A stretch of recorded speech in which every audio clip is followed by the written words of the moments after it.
This is an Audio Wool original.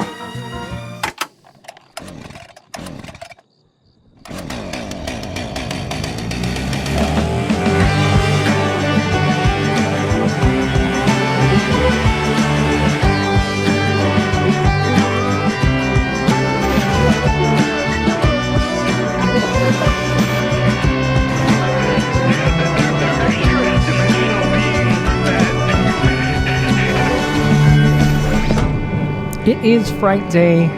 I'm your host, Byron. And that's something I've said at least 400 times. So many more, because you always do retakes. That's not always true. Yeah. We started the show way back, January 2nd, 2015. 10 years ago, 5 days later, we're still broadcasting live. So fucking crazy. Now from our dusty old compound in the woods of Montana, previously the Red Room. Oh, Jared, I had this thought that Jared should maybe go with us on our next I thought he should take haunt. over your spot too. I bet you did. I think Jared should go with us on our next haunt. We I can don't fly know him how out. often he comes back, but we really should have him go, because I feel like between he and Dennis, I would be wildly protected no matter what. Oh yeah, you'd be safe as a Yeah. a baby in a. They're very cradle. I nurturing, don't both know. of them. Listen, I'm doing an intro here. Sorry, I apologize. Yeah, we're gonna talk real estate, overstaying your welcome, when to let a crush go, and so much more tonight as we review Robert Eggers' Nosferatu. Oh, I thought you were talking about our 400th and me. No, Okay. we're All right. also going to be answering the burning questions you, the listeners, emailed, tweeted, Insta'd, and called in. It's a little Q&A. And I'm very excited because Byron wouldn't tell me what most of the questions are. I'd say almost all. Yeah. And to answer your cues with me, I'm joined tonight, as always. She's already said way too much. I'm Kelly. It's Kelly. Yeah. Hi, guys. And your mic is way too loud. Because I'm talking really Yeah, close stop. to it. It's almost I'm as if sorry. you drank a big bottle of wine. No, but I know that instead. It's the adaptogens. Well, you just ate a jar of cookie I did dough. eat a jar of cookie dough So, and adaptogens. Interesting. Glad that we're really tight after doing this for Super 10, tight. 10 years. Yeah, Things are going well for us. It's Byron. it's a live show now Yep. chip cookies. at live.frightday. Did I tell you my dad's input? Oh, no. What? He misses the tightly edited, expertly. Because Kelly, when's Byron gonna go back to editing everything? I was like, I don't think he's going to, Dad. I have to And he's figure out like, why you're oh, well, Yeah. it's still fun to listen to. It's just Byron really edited you really well, Kelly. I'm like, yeah, I know, Dad. Yeah, you I sound understand. You sound a bit foolish now. It's fine. I'm fine with it. Not I'm gonna good. lie, but it's okay. You're just knocking it out of the park. Borderline. This is for I the leaned folks at home away. after. Did you see me lean away? Sure. After 400 episodes, this is the red zone where Byron would consider restarting the show because of what you've done so far. All the noises, the interruptions, that kind of stuff. But it's okay, not today. Thanks. I forgot to say the other thing. Sam can't make us, but he loves you and always will. And he sent Sam's jams. That's a throwback that we'll talk about in a little bit. But yeah, 400 years feels like it. 400 episodes, Kelly. I can't tell you how many times over the past 10 years I've wanted to quit doing the show. Yeah, I know. And not because I don't like horror films. No, because you don't like me. Exactly. I know. It's very difficult to work with. I know. But unfortunately, the audience has an affinity for you. They've developed a borderline parasocial relationship with you, and Yeah. and they don't like me. Well, I mean, somebody's got to like me. And someone's got to keep the show on the tracks. And I'm doing it for your father.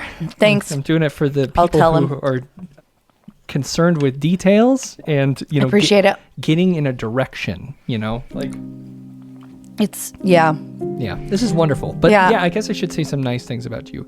Oh, no. When- You've prepared comments? No, I don't actually. No, I I'm need a winging it. speech. Okay. I don't Whoa. have a speech. You never wing it. I know. Well, This is uncomfortable. I'm sorry. When we started this show 10 years ago, I didn't really know you very well. I mean, I knew of you. Yeah, and we had spent a little bit of time together.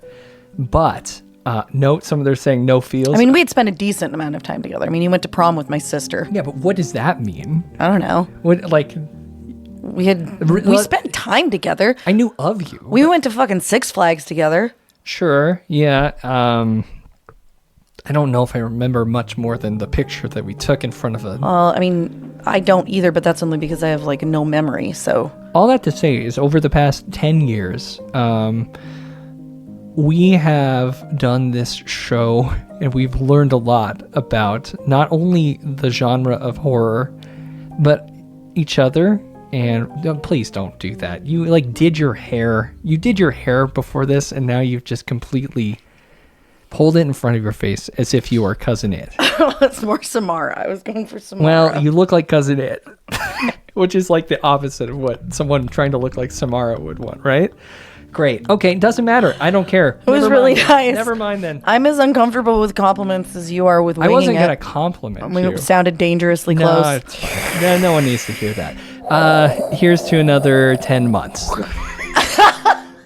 Right? We can all drink to that, right? So, Byron, it has been a crazy 10 years, and I'm not very good at reflection because I just keep going. Yeah. But yeah, I've learned a whole lot about you and learned a whole lot about myself by learning a whole lot about you. Yeah, sure. Okay. And learned a lot about how hard it is to produce. Yeah. Not because I produce, but because I've begun to recognize how hard it is to produce me. Yeah. I mean, And not just because your dad has suddenly decided to. well, no, but like instead of being nice to you, I do things like send other podcast producers nice messages to make them feel good because I know their job must be really, really hard. It's really kind of you to do that. I'm glad you would. Because show I respect to recognize strangers. It's really hard what you do. And Byron, would you say, because, I like bugging Sam about this, I've convinced him of a few things. He's become, believe it or not, you guys, now Sam's default is when we have like a night after the kids go to bed, his request now is to put on like UFO shows. Well, I mean, to watch. Oh, shows. Okay. Like we're talking like History Channel docs or like whatever has come out that's new. Like Leslie Keane has a new one coming out. Kane.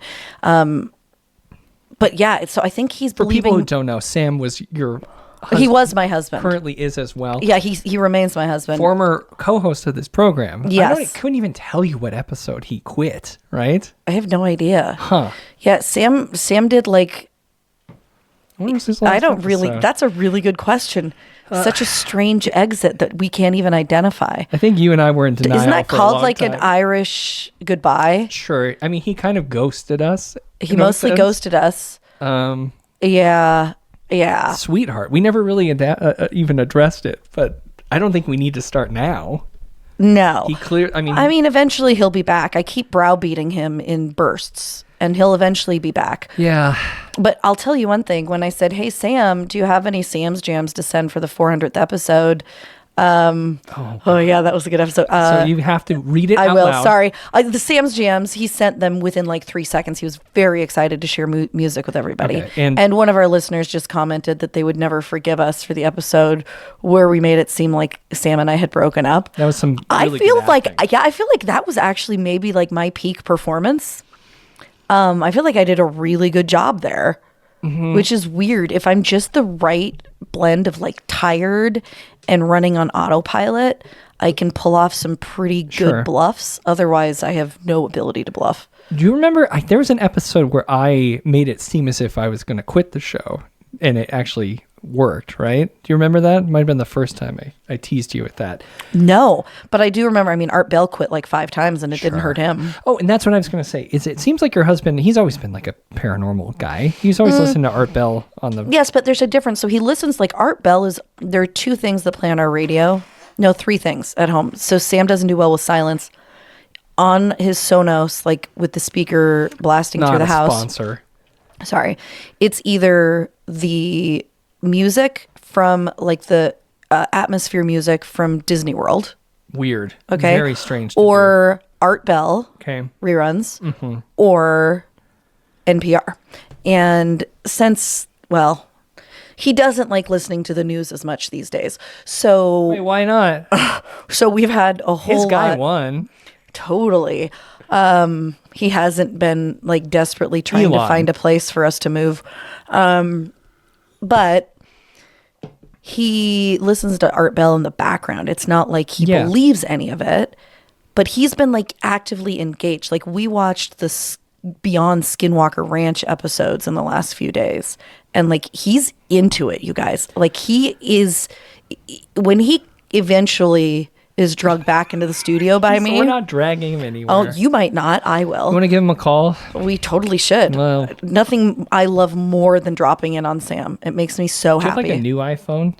I mean, it's like a 15 maybe. Nah, that's not going to do it. We'll do it another time. Okay, but he is into it. So I think I've convinced him of some things. And all of this is to circle back to Byron. What have I convinced you of? No, we're not. We haven't started a Q&A yet. We're still in the intro. Okay, but I can ask you.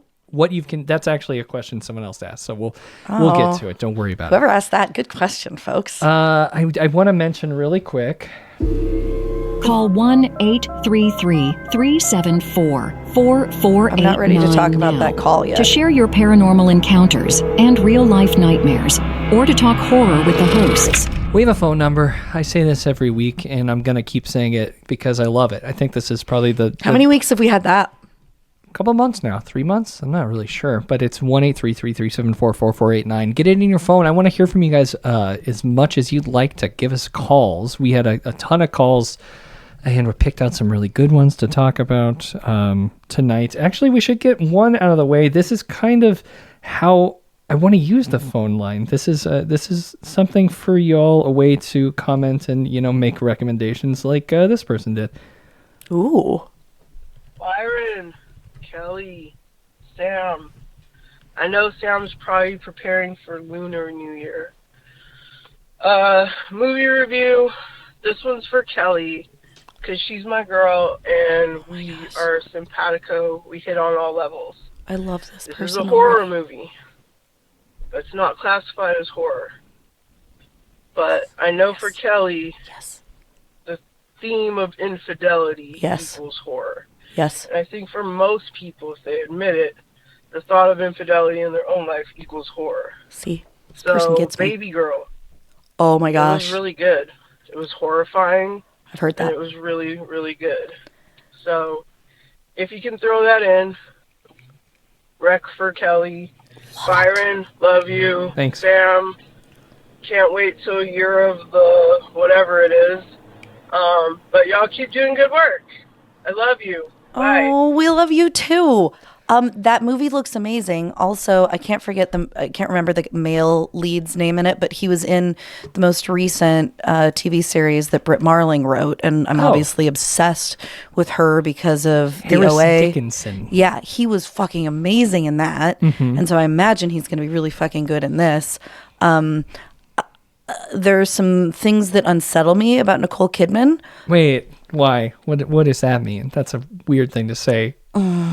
She's acting in this film. You don't need to. No, they don't unsettle me about her in this movie, just in general. Which is worse, I think. I find her unsettling in some ways, but I'm very much looking forward to it. Ironically, this caller totally knows me, because the reason I haven't already gone to see it is because I know that it is gonna, tango with that issue. Sure. And I just need to brace myself a little bit before I can dive in. Well, I mean, it's the same director as Bodies, right? Now that you say that, I do. I had heard that, and then it wasn't like registering, but now I do remember hearing that. Should be great. I've heard good things, but we won't be covering for the show, of course. Why not? It's a horror. That's not a horror. Oh, I love that person knows that it is. But though. in this new year, loud cough. Maybe I have. This is what I need to do. I have this cough button that was. It's not plugged into anything, Byron. Well, it's for the producers. Aren't you a producer? No. That's also something I'm hoping to establish is. Is Dean going to come and sit in a booth and press buttons? Maybe that would be nice. If I'd like if that. I didn't have to control the cameras, and I guess we could all get cough mics. That might be good. So it's a little button that you push. And then can I press it when I want to to chew too? Absolutely not. Oh, we don't do that. But okay. yeah.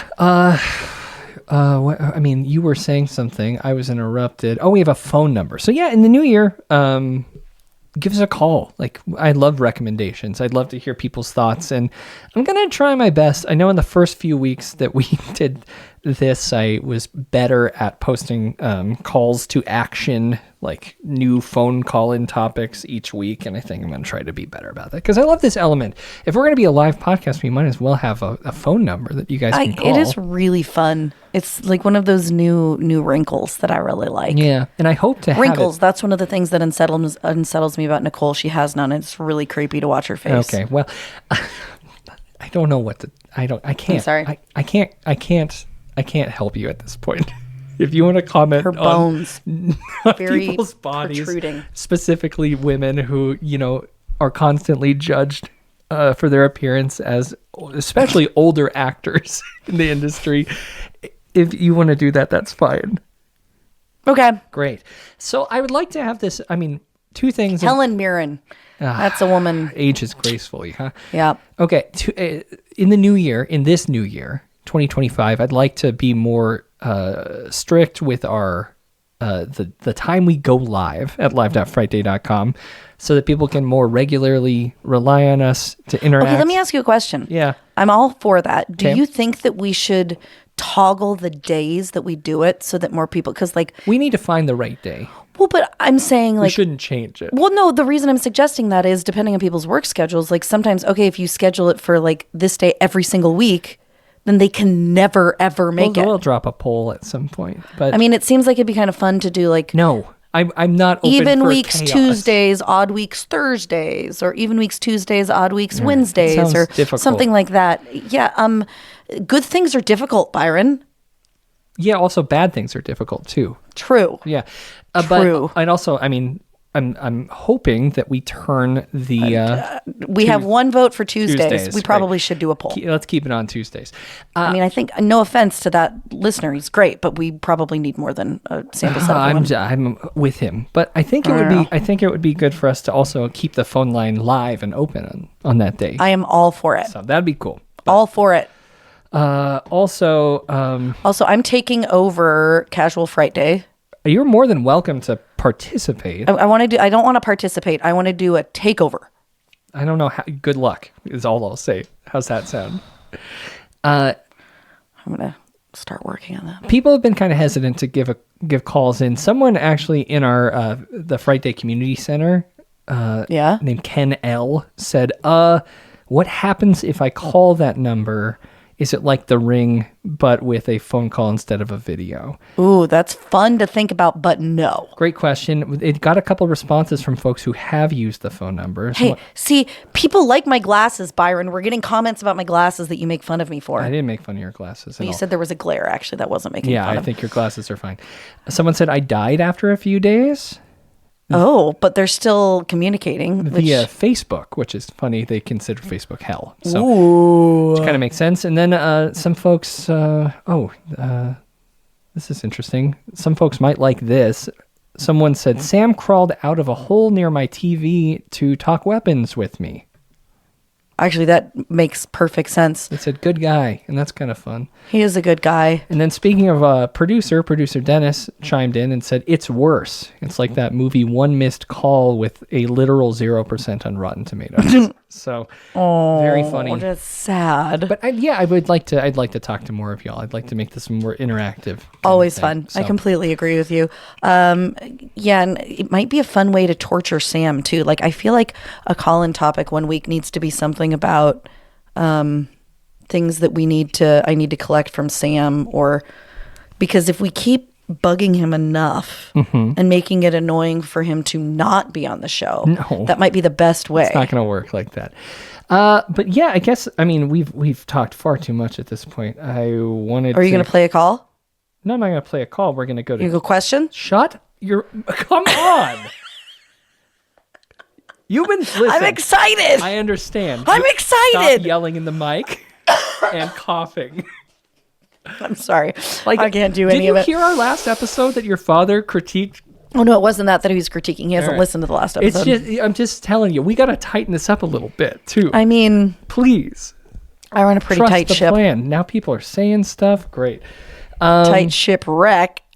Yeah, it seems like it. That's what I'll... Great.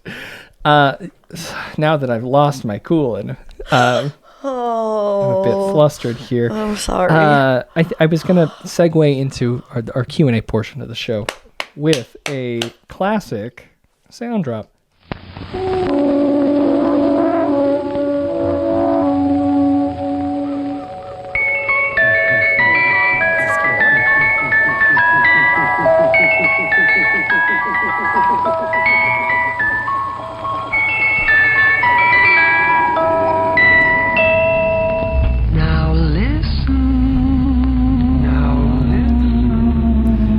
Remember when we used to use that to get into interviews, when we used to do a lot more of those?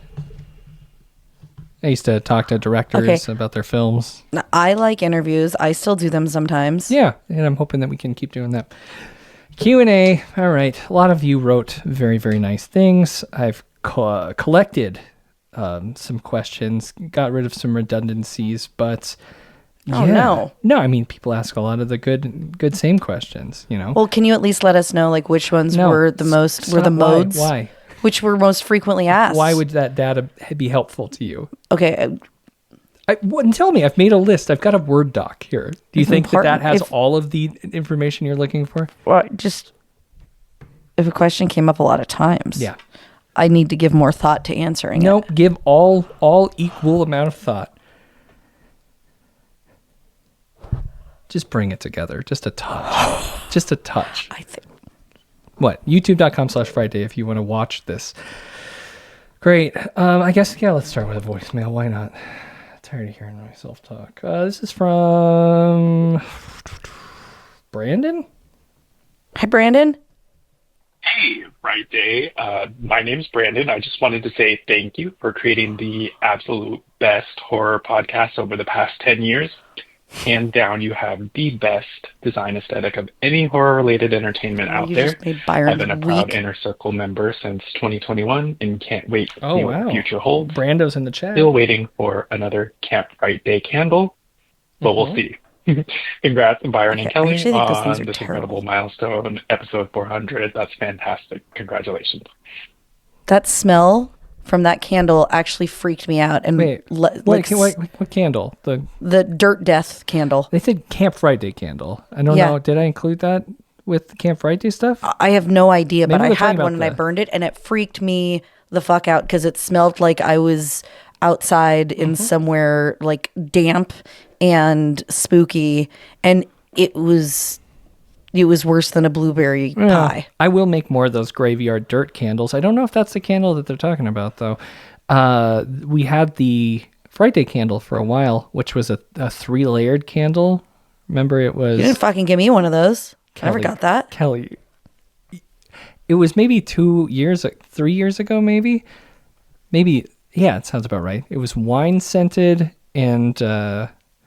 I think coffee scented for Sam, and there's something else, but it was 3 layers that as it burned, it would go through. You were aware of. Okay, I'm totally willing to trust you because I black out most things. I would like another one of those. We should make more of those. Yeah, we'll make more of those. I hope that's the one you're talking about. But, I'll hand make candles.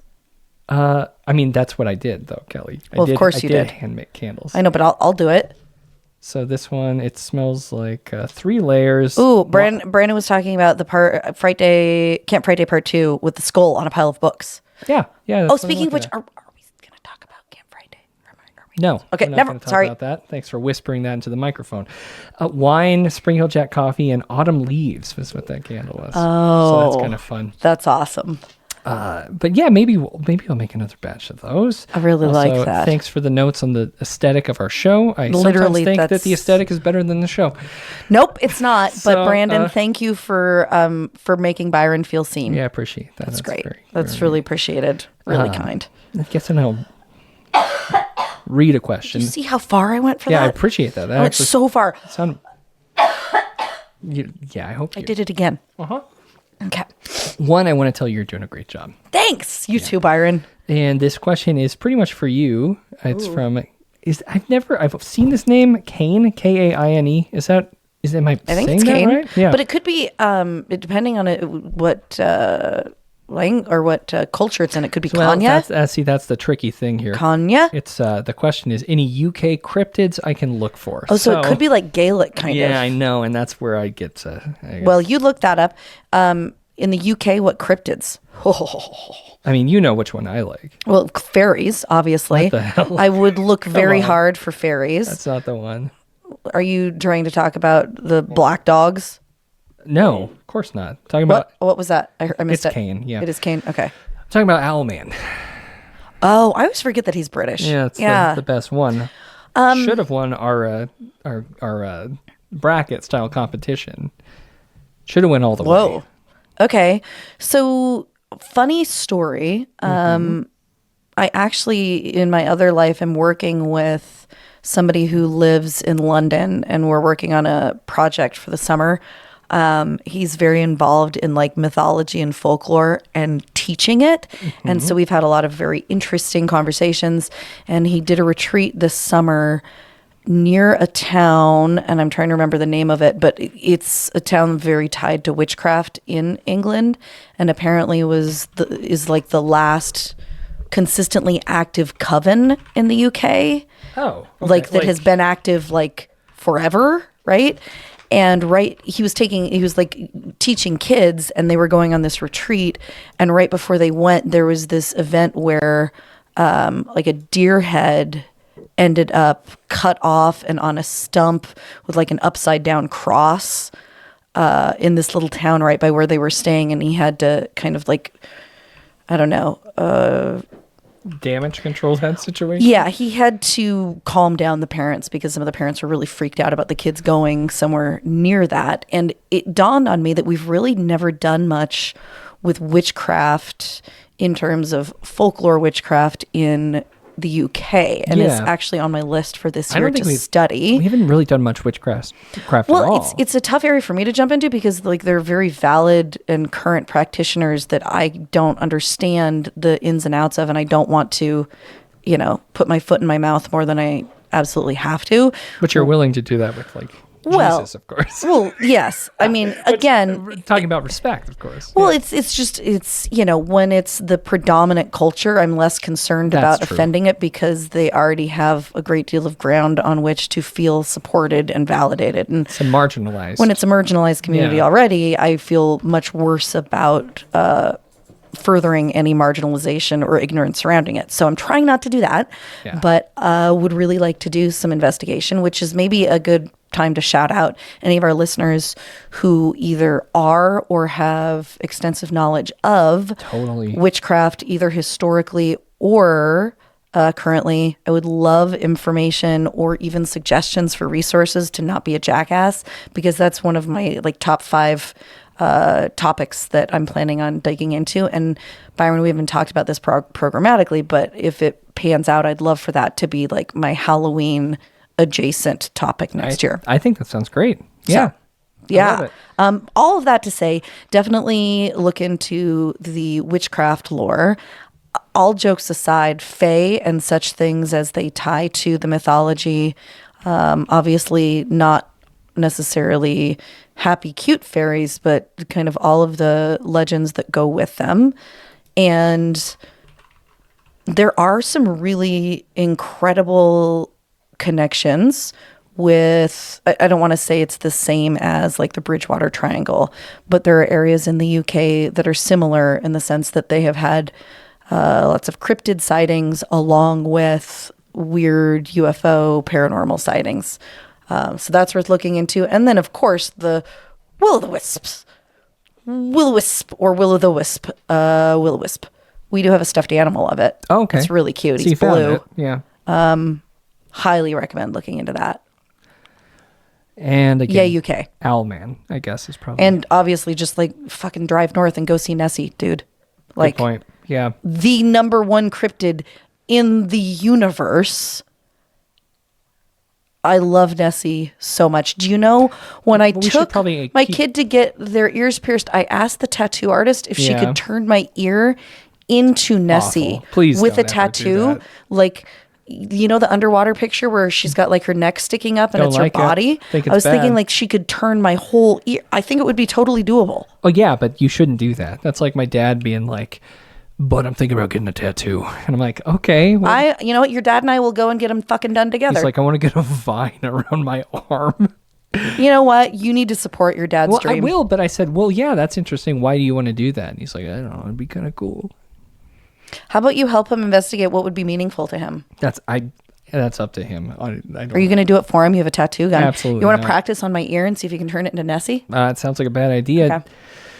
Are there any theories or beliefs any of you remember picking up through the years via research or interviews? Theories or beliefs That I remember. that we picked up throughout the runtime of the show. Interesting. I mean, I think that a lot of the time when we enter into a subject that we're going to cover, we don't really know too terribly much about it. I think that's kind of why we pick a lot of the topics that we do, is to learn.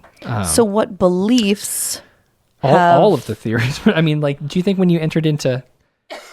Well, I guess JFK is a bad example because I feel like you probably were aware of most of the prevailing theories. I knew that there were plenty of reasons to question the official narrative, but I certainly didn't have my own belief formulated until I... So for me, that's two different answers. So one is beliefs that I've formulated through extensive research.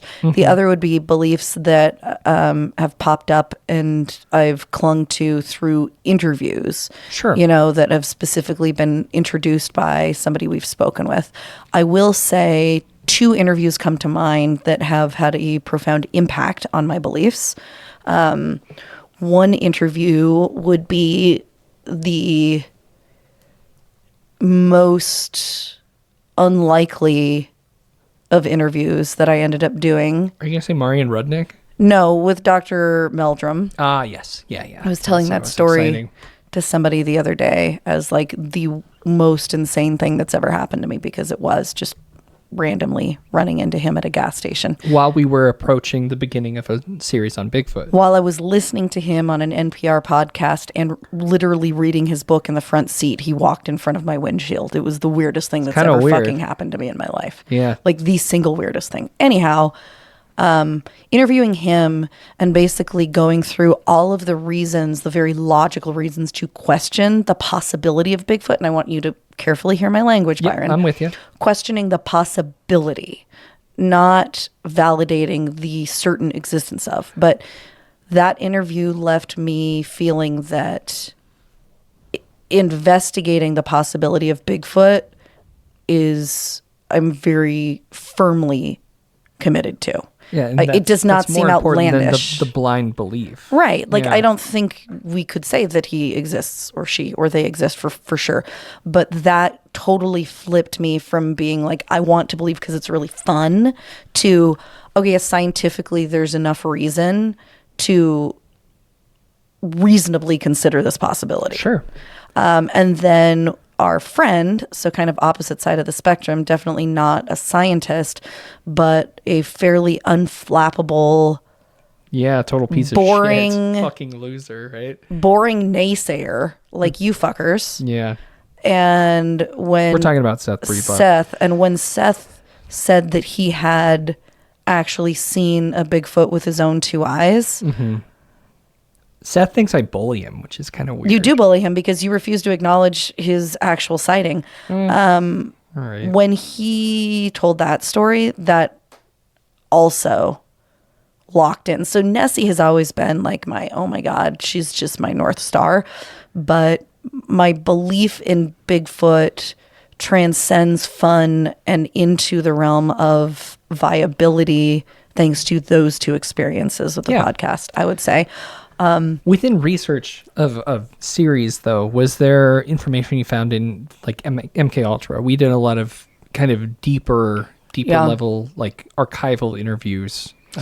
Yeah, I would say that the way I look at people who off the cuff say that, oh, like this assassin had something to do with MK Ultra, like I don't look at those as off the cuff anymore. I think that there's a lot of reason. I was also in thinking those. Montauk too.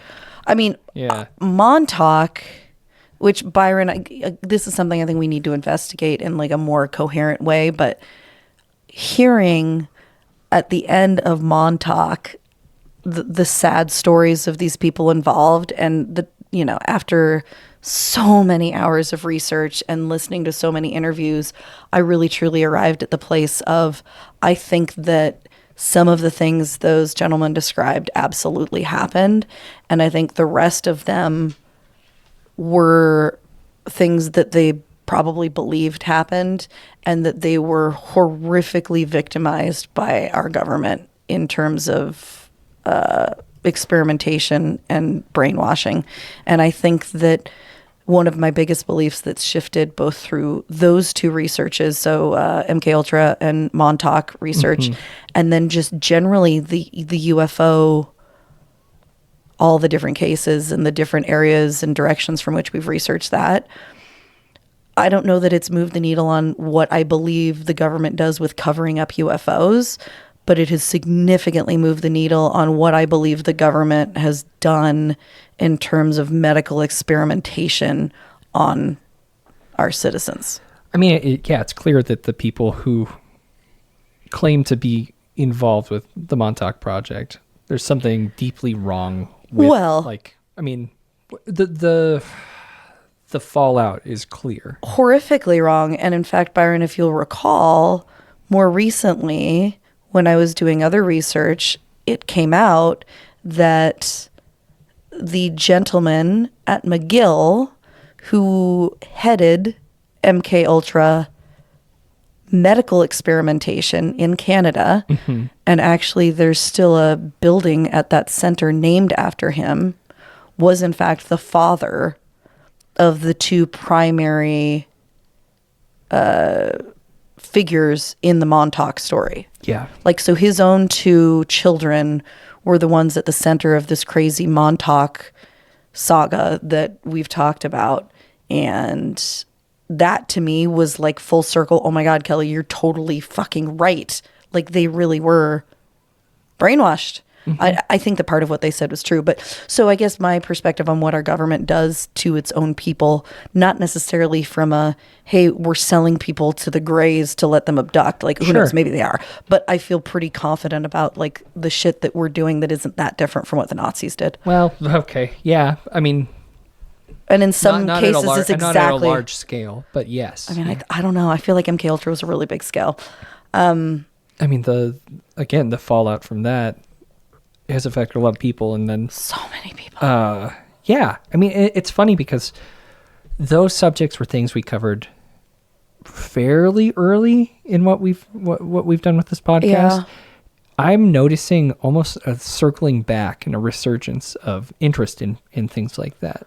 So, well, it's kind of a double-edged sword, because some of those things are the reasons that that distrust has push people in a lot of directions that I think are really dangerous and tragic right now. But I don't think that the root of that distrust is misplaced. I would say the only other one that comes to mind immediately is just surrounding the whole UFO situation. I've been very much into the USO research recently, Byron. I don't know how much you've heard from that Admiral Gallaudet. The Admiral Gallaudet. He was one of the guys that testified in the most recent hearing this summer. So summer of 24, not summer of 23. But yeah, you and I had a very heated conversation surrounding all of that. Well, this guy, so he was an admiral in the Navy. He was the head oceanographer for the country. He worked with, he was the head of the, naval. Is it super necessary? Naval Observatory. There we go. Head of the naval. He's a very, the boring, non-exciting dudes or ladies or people are the ones that I get most excited about, because it's clear that they're not when he's interviewed, he don't trust sensational sources. Well, and any attempts to sensationalize him, he's just no, not really. So he's very boring. But listening to him, listening to the most recent, very credible stuff, some of the things about the drones that we're hearing, I am more rooted in the idea that this is a dimensional time thing. Do not say I'm that sorry. the drones or anything. Oh, no. It's I was going to say. connected to the same thing. Okay, one of our listeners just was pointing out that in the 1950s, there was very Nazi-like experiment that was going on Absolutely. in a lot of our populations, especially and almost exclusively marginalized populations. It was unhomed individuals. It was Black communities. It was incarcerated individuals, many of whom were incarcerated sex workers with illegally, MK Ultra. sex workers, runaways, all sorts of groups that have been on the fringes of our population that I think our government has taken advantage of forever. But also, I'm saying that some of the drones, I think, are byproducts of information that we have, not necessarily. I do think that the UFOs, Just kidding. in many cases, may very well be us. From the future. From the We future or know. from a different dimension. And that is a belief that has very much shifted over the course of most of these are Radio Shack drones. Okay, they are not Radio Shack drones. You need to look up I've enough seen to know a lot. that. We've covered it Byron? a lot on Casual The Friday. size? The thing that you're trying to take over. Coughing. Ooh. I'm taking over. I can't wait to explain this to you guys. Thank you so much for that question, Daniel W. I feel like you may have submitted another one, but Oh my gosh, that's great. for now, I'm going to go to another call. This is from Corey. Oh, hi, Corey. Hey guys, it's Corey, long-time listener, first-time caller. Just wanted to use that line on you. But Thank you. I was recently watching the Investigation Alien series, and the episode on the Phoenix Lights got me thinking. Okay. If you had today's camera technology, what paranormal or UFO incident would you want to go back and record, try to debunk, whether it's Phoenix Lights, Battle of LA, Roswell? What would you want to go see and bring back as evidence to try to help with all the disclosure debate as we're going forward into this next Kick-ass terrifying 4 years? It's a great question. Thank you. First of all, thank you for acknowledging Great acknowledging that it's going to be a terrifying 4 years. Second of all, it's an interesting question because Byron will have some responses. I'll be interested to hear. I'll just be really I don't think it basic. matters because what we're seeing is that in most cases, the photography is fucked up when it's taken of these things. And Gary Nolan, one of my favorite new UFO. Oh my God, you can't shake your head at a fucking PhD. No, I can shake my head at the idea of all the good footage is fucked up. No, that's not. period. Okay, so I'll listen. that isn't what Gary Nolan says. Okay. Gary Nolan is smarter than anybody I've ever met. And has taken his scientific approach to investigating different cases. And one of the cases that was submitted to him was a family where they were driving down a freeway and the mom and daughter saw this object in the sky above them and took pictures of it with their phones. But the pictures that showed up were completely different from what they saw. And both of them said that. And furthermore, the other people in the car were not seeing the same thing they were seeing. I think that what's going on with a lot of the unidentified things in the sky Implanted memories? It could have to do with brain stuff. It could have to do with perspective and things, even like to the degree that there are things that dogs can hear that we can't hear. Like, I think a lot of it isn't like woo-woo as much as it is shit about our brains that we don't understand. And there may be, if it is something dimensional, there may literally be slight differences in people's brain chemistry that some people can see something where other people cannot see it. And I think there's more to do with that than there is to do with like any better photography developments. But assuming that the photography would actually work and capture whatever this is, Battle of Los Angeles would be mine. That'd be interesting. Does it have to be UFO? In my head, it's like if we would have stopped the Warrens at a certain point before their popularity, we might, like, the entire field of paranormal. I know that spiritualism existed before that. Oh, way before, yeah. But you know what I'm saying. I mean, you should start with like those weird photos where people were, it made it look like the goo was coming out of them. Sure, but maybe go there. I think it was well, yeah. I mean, we could always rewind. Do you want to kill Hitler's great grandparents or Hitler's parents or Hitler? You know, Yeah. and I guess in this analogy, I'm comparing the Warrens to Hitler, which is kind of fucked up of me, but A little fucked up. and I will get to my report on why the Warrens are bad people at Oh, they're some point. terrible. But I think that they were the ones that, at least to my knowledge, mainstreamed the idea of paranormal investigation, capitalized the most on it. And I don't think there's any photographic evidence that would have changed it. It was religious believers. I know, but if you were in a situation where there were these claims of paranormal, voices or levitations, like at the Enfield poltergeist stuff, I know that there's pictures of that were debunked, but like there has to be a way to, with better information, put into question that stuff before it became... Proving a negative with any imagery is going to be real tough. It's going to be tough. And I think that maybe that's the answer to this question, right? Like, it doesn't matter. Battle of Los Angeles, I wish there was more footage of that. And I wish we had cool. good photos of the actual wreckage site at Roswell. But to me, that isn't even better cameras. It's just anything capturing that would have been amazing. And I think we both would agree that it doesn't really matter. Like, people are going to... There's always going to be an excuse. Okay, well, the Warrens are liars, and Yeah. Roswell was real. Well... And you can buy one of the few remaining copies of our Roswell. I actually am going to need a copy of that because I need to send it to one of my oldest daughter's social studies teachers. What do we call it? The Roswell... Case files of Kelly? No, we have the cassette tape version of our Captain's Roswell quarters? coverage. That's not what it's called. Captain's quarters, Kelly? Yeah. No, but I will save one of those. The Roswell Incident of Captain Kelly's Cryptids and Conspiracies special presentation. We have just a few of those left. So if you want to finally hear Kelly talk about Roswell in depth, you can go pick one of those up. There's a digital download card too. You don't have to listen to it on cassette at shop.frightday.com. Big cough. You should hear me at night when I lay down. It's the worst. Are you really sick? Is that what's going on? I think I'm getting over it. It's just been really annoying. I bet. So we did a call, Corey's call. Let's do another written question here. Oh, this is nice, actually. Antoine T said, "Hey there, Byron and Kelly. First off, I want to say I really enjoy the show. Been listening since 2016. That goes way back. That's when Puck came around. Yeah. Oh my God. Yeah. You were fully pregnant throughout two pregnancies. 2 bebes. There are 2 Frightday bebes. Start to finish? Kind of. I don't know, actually. So January, but either way, we had you wired up. You were so pregnant the first time. I couldn't even sit up straight. I was you were dying. on a recliner and you still recorded podcasts. So. Growing humans fucking blows. I don't even know if we took a week off, did we? I don't know that we did. I don't care what anybody says. Some women say they love it.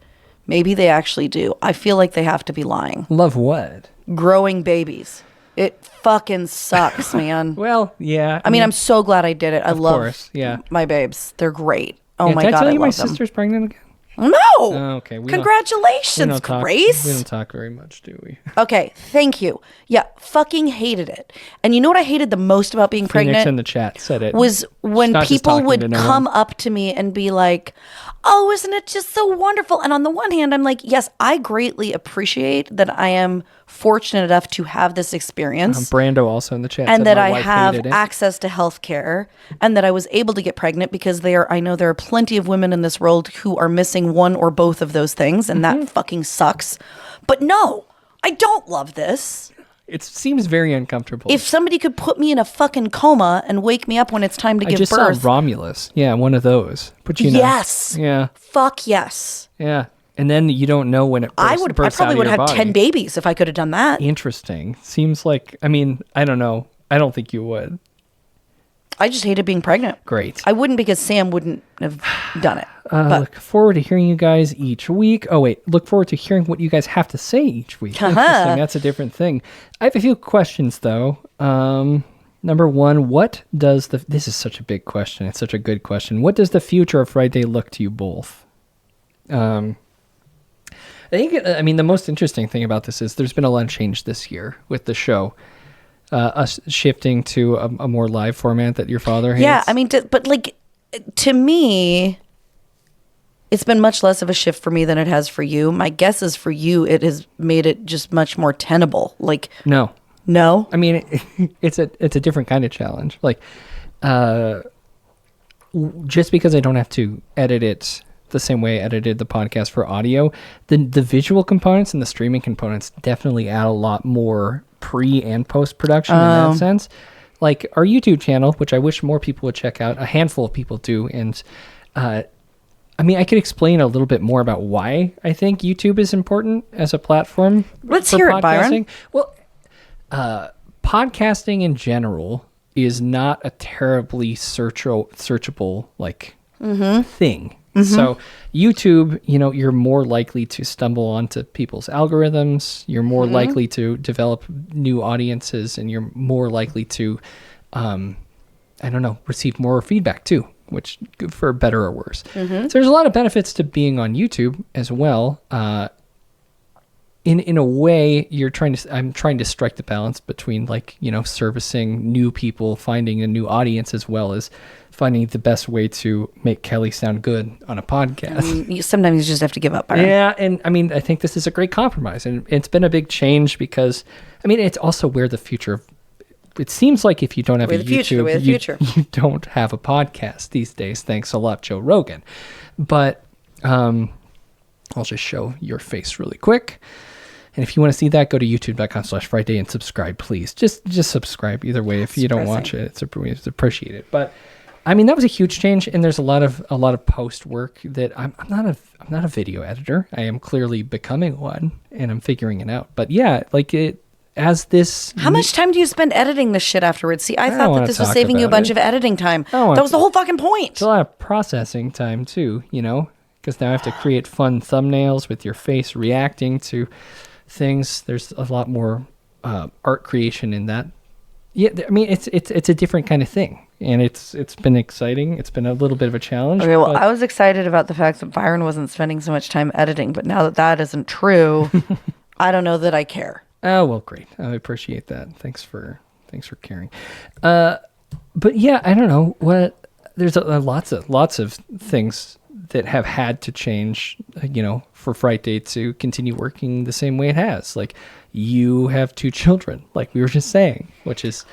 Although I'm not throwing you. I'm going to start getting more content from them. Great, yeah, you're going to start getting them, much like the pioneers did. That's the only reason to have children is. To put them to work. We don't have a farm. We don't have animals. You have a content mill. We don't have any type of land for them to take care of. So.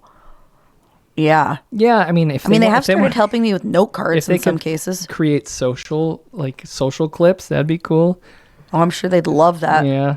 I mean, I was the one that had to edit your child's short films, so I don't think they're going to be as much help. That was so great. I forgot about that. That was great. But I mean, we've had to adapt to I was going to say shifting priorities sounds bad, but I don't know if that's necessarily. Well, I think it's maintaining this as a priority is more than anything. Like, as life changes, figuring out how we can continue to maintain this as a priority. Yeah. And it just, different seasons, both literally and figuratively, take on different requirements. But I think in terms of what the future holds, there are certainly things Byron and I talk about that we're really excited about. But one of the best ways that we can intentionally shape that is to hear as much as possible from the rest of you guys. Yeah. Like, the more input we have, the more we are moving in a direction that doesn't feel like a stab in the dark. Yeah. Lord knows I can come up with any set of crazy fucking ideas. I think we've been through a bunch of different versions,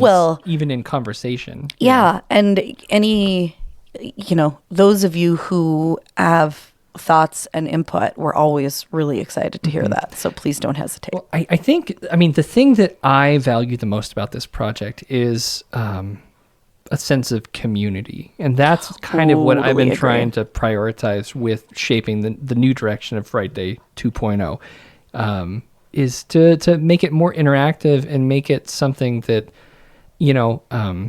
isn't happening in a bubble, which is kind of how it was for a long time. Yeah, I agree. When I am spending, I don't even want to say it, 9 hours is usually what I used to do per episode of editing time. For the show. And I was in a cycle of, putting together the content, recording the content, editing it, and then starting that cycle over. Yeah. And at that point in my life also, I wasn't really running all of the other little projects that I'm doing. Well, yeah. I mean, yeah. Yeah.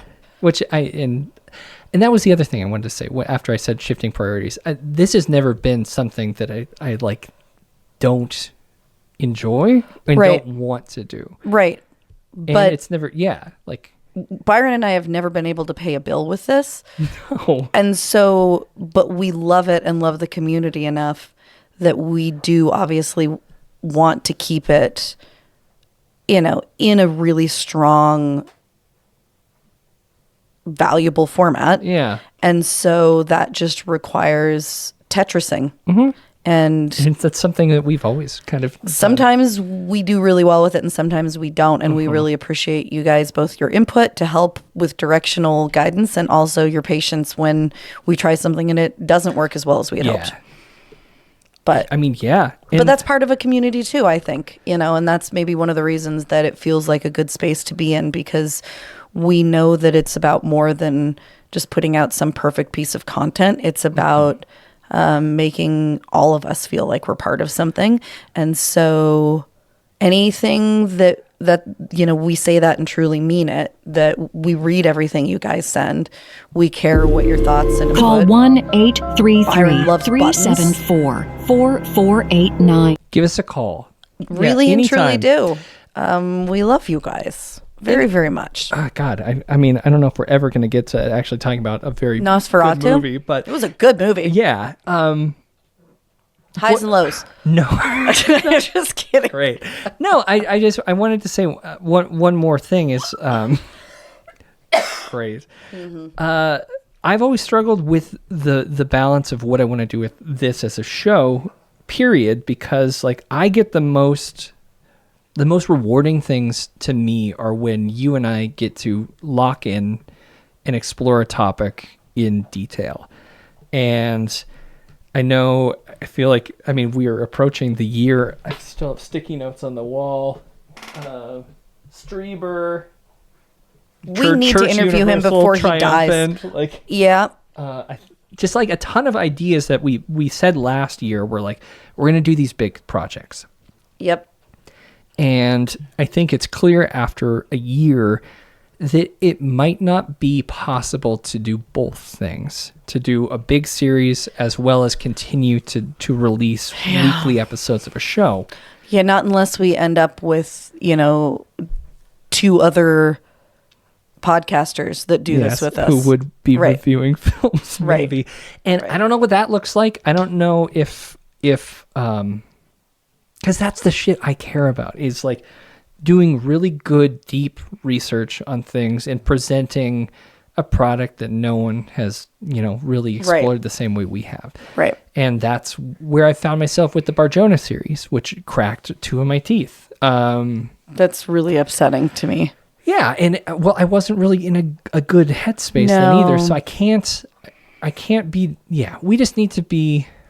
We need to figure that out, and I think that I don't have the answer to this for what the future of Frightday looks like, but I do know that you and I have talked a lot about how to strike that balance of creating rewarding content and creating consistent content, and how to juggle that and how to figure it out. Yeah. And knowing what hits for you guys and what doesn't is always great. Just once again asking. No, this is a great comment from Phoenix. Said, just want to let you guys know I've been listening since the beginning, thanks to Fothcast, which was my comedy podcast I did with 2 of my friends for 3 years before this. Yep. Which is incredible. That means 13 years you've been listening to my That voice, is huh? amazing. I'm too scared to watch horror movies, but I come every week for you guys, regardless of what you talk about. Interesting. Love the deep dives and the movie discourse of something I've never nor will ever see. See, it's interesting because I feel like that listener, thank you so much. And those are the people that I almost feel like I'm talking to and automatically default to imagining in my head more than anyone else. So you have parasocial relationships with Oh, absolutely. listeners? Great. Well, and Byron and I have talked about this, like the idea of me talking to an audience and trying to imagine. I'm like, no, like all of my life I engage in interaction, but it's always with people in mind. And so someone like Mothman Phoenix is exactly who I have in mind. Yeah. I'm thinking, okay, this is somebody who maybe they like horror movies, maybe they don't. This is a community that we're a part of. And this is very much like I'm sitting in a room with somebody. It's just I'm not able to hear what they're saying. Yeah. And I'm talking about the random things that are more in common with this person than not. And it could be the random shit that I observed about this movie, or it could be the things that I found interesting about this topic that I deep dove into. But one of the things that I'm more comfortable with, and Byron is so much better about trying to be focused on, I'm really comfortable with like, well, yeah, let's just chat about what comes up. And I think that a lot of people feel really comfortable and happy with Honestly, that. you can have casual Frightday if you'd like. Well, and maybe that is the answer too, because Byron does a great job of saying, okay, no, like this, the purpose and the focus of this needs to be X. And that's where I really struggle sometimes, which, to be honest, the best thing I can get from you guys is any type of direction on, yeah, we really like hearing this. We don't like hearing this. These are the movies, or maybe we don't give a shit about hearing about these movies. We'd rather hear you guys talk about topics. Or maybe, Kelly, we don't give a shit about the topics you're researching. We'd rather hear more about the movies. Or maybe it just doesn't matter at all, which is more what Mothman is saying. Like, All right. hey, I'm Well, just here to be a part give of them that much control over the programming of the show. Well, understandable, but I think in terms of otherwise, it's kind of a stab in the dark, and it's Yeah. basically Byron saying one thing, me saying another, and then us going, okay, I guess we'll. right. And clearly, you know, getting more listeners is lovely because we would love to eventually pay maybe one bill with this. I mean, But we pay regardless, the Hulu, we pay the we do. That's actually very true. We pay the streaming, the with Max. it. Yeah, we pay the Hulu and Max. Discovery. Yep. Plus. That is very. Do we have Discovery Plus? Probably. Okay, I need to get that because I don't have History or Discovery Plus. Netflix. I'm trying to think. Yeah, thank you guys. Patreon.com/Frightday or the Frightday And all jokes Society.org aside, well, it's the reason Byron and I still do this is because we also get free understand. streaming. No, it's because we understand that while it would be nice to, I was actually giving this speech to some students I'm working with right now. Everybody has this idea that you're going to be able to sustain your life with something you have a passion for. And maybe 1% of the population is able to figure out a way to do that, to actually pay the bills, live in some type of a semi-decent way, and pursue your passion for financial gain. But that's actually really fucking rare. And I think it's probably more healthy to look at, okay, I am going to pay my bills in this way that doesn't compromise my morals, but may not be the thing that's fulfilling. And I'm going to make sure I carve out space in my life for the things that actually are fulfilling. And for me personally, making money and being able to sustain this and cut some of the other things out of my life would be lovely. But even if I can't do this, this fulfills me, and being a part of this community means something that is totally different. Yeah. And that, in terms of the future of Frightday, is maybe like the only thing I can say I for sure imagine continuing. I don't know what shape it's going to take, and we're always happy to get input. To a point. Another question I didn't say here. we're always going to take all the input. I said we're always happy to get it. Will Sam make a return someday? We'll skip that. I mean, yes, it's like I'm Sure. breaking him down. It's happening. Oh, this is another person they're asking to return. When is Wine Kelly coming back? February 1st? Okay, you're doing a dry Jan. I mean, unofficially, I'm kind of trying to just be a little bit healthier this month, but we had a call just come in a second ago. what? Why didn't you answer it? It wasn't live. So I'm listening. Fuck a duck. Oh, hopefully I No, should we have. can't hear it for some reason. Gosh darn it. Fuck a duck. Stop saying that. Why? Say fuck a duck. Why can't I say fuck a duck? Well, just think about it. I mean, I'm not literally telling people to do that. I know, but you're still saying it out loud. Let's see if I can hear it. If not, we'll just have to play another one off of the board here. Oh Can't my hear gosh, it. how cool. So sorry. Thanks for calling. Dennis isn't here to fix this, but we do have another call here. This is from Let's do Kate. Hi, Byron, Kelly, and maybe Sam. Congratulations on 400 episodes of Frightday. I love the little horror community that you've made for everybody who listens, and I always look forward to the next Cam Frightday.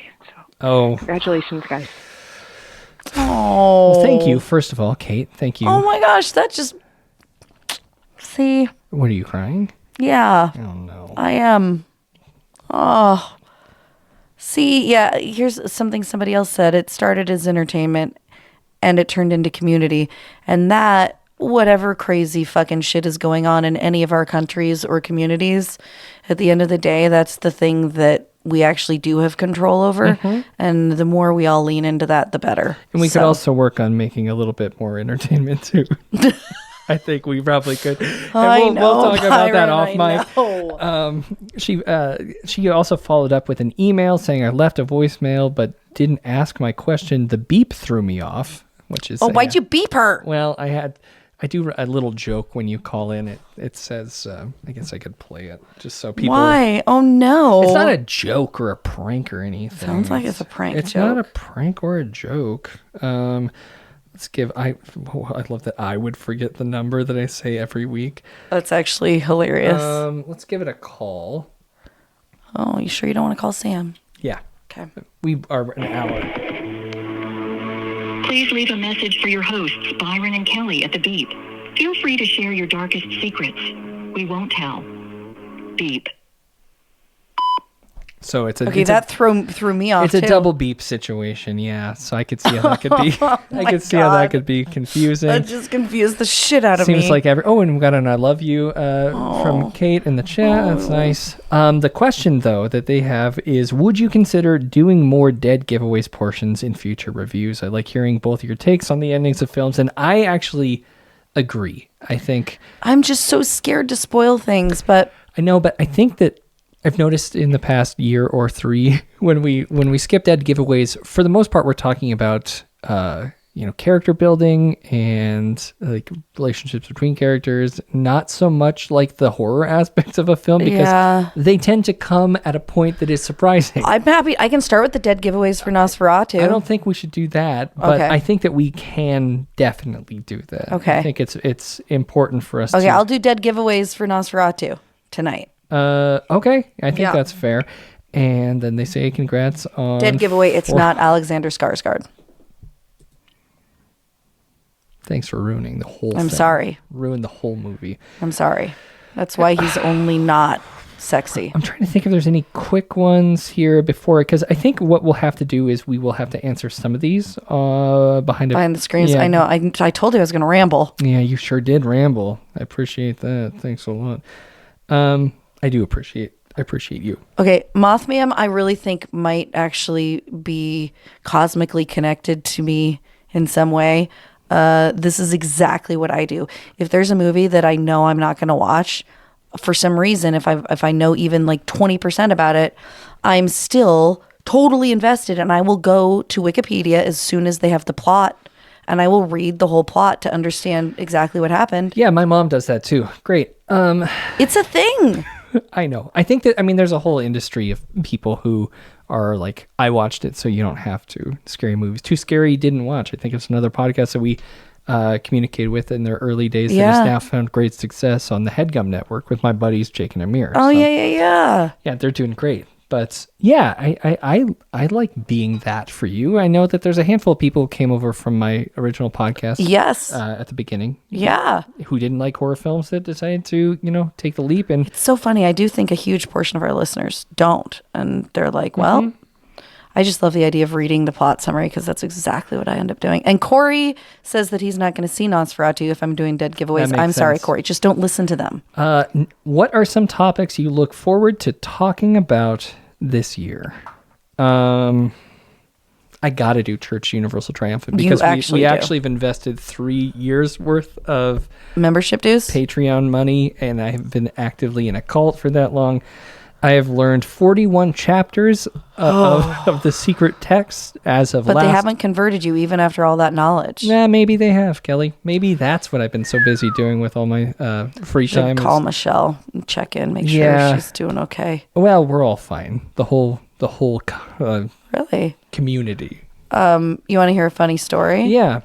So one of the topics I'm going to cover this year is Jim Jones, Byron. Interesting. What elements of Jim Jones are you going to cover that Well, haven't been Byron, covered by you see, I run a neighborhood D&D group. It's actually technically Kids on Bikes, which is a role-playing game combined with Dungeons and Dragons. I write my own like customized combo campaign, so I actually call it KOB and D. Okay. It's like D&D and KOB. Okay. I see what you're saying there. And one of our party members was doing a report for her freshman English class on cults and happened to be doing it on Jim Jones. And I said, well, you know, Jim Jones is a member of the CIA. Oh, okay. I see what we're doing here. And she was like, no.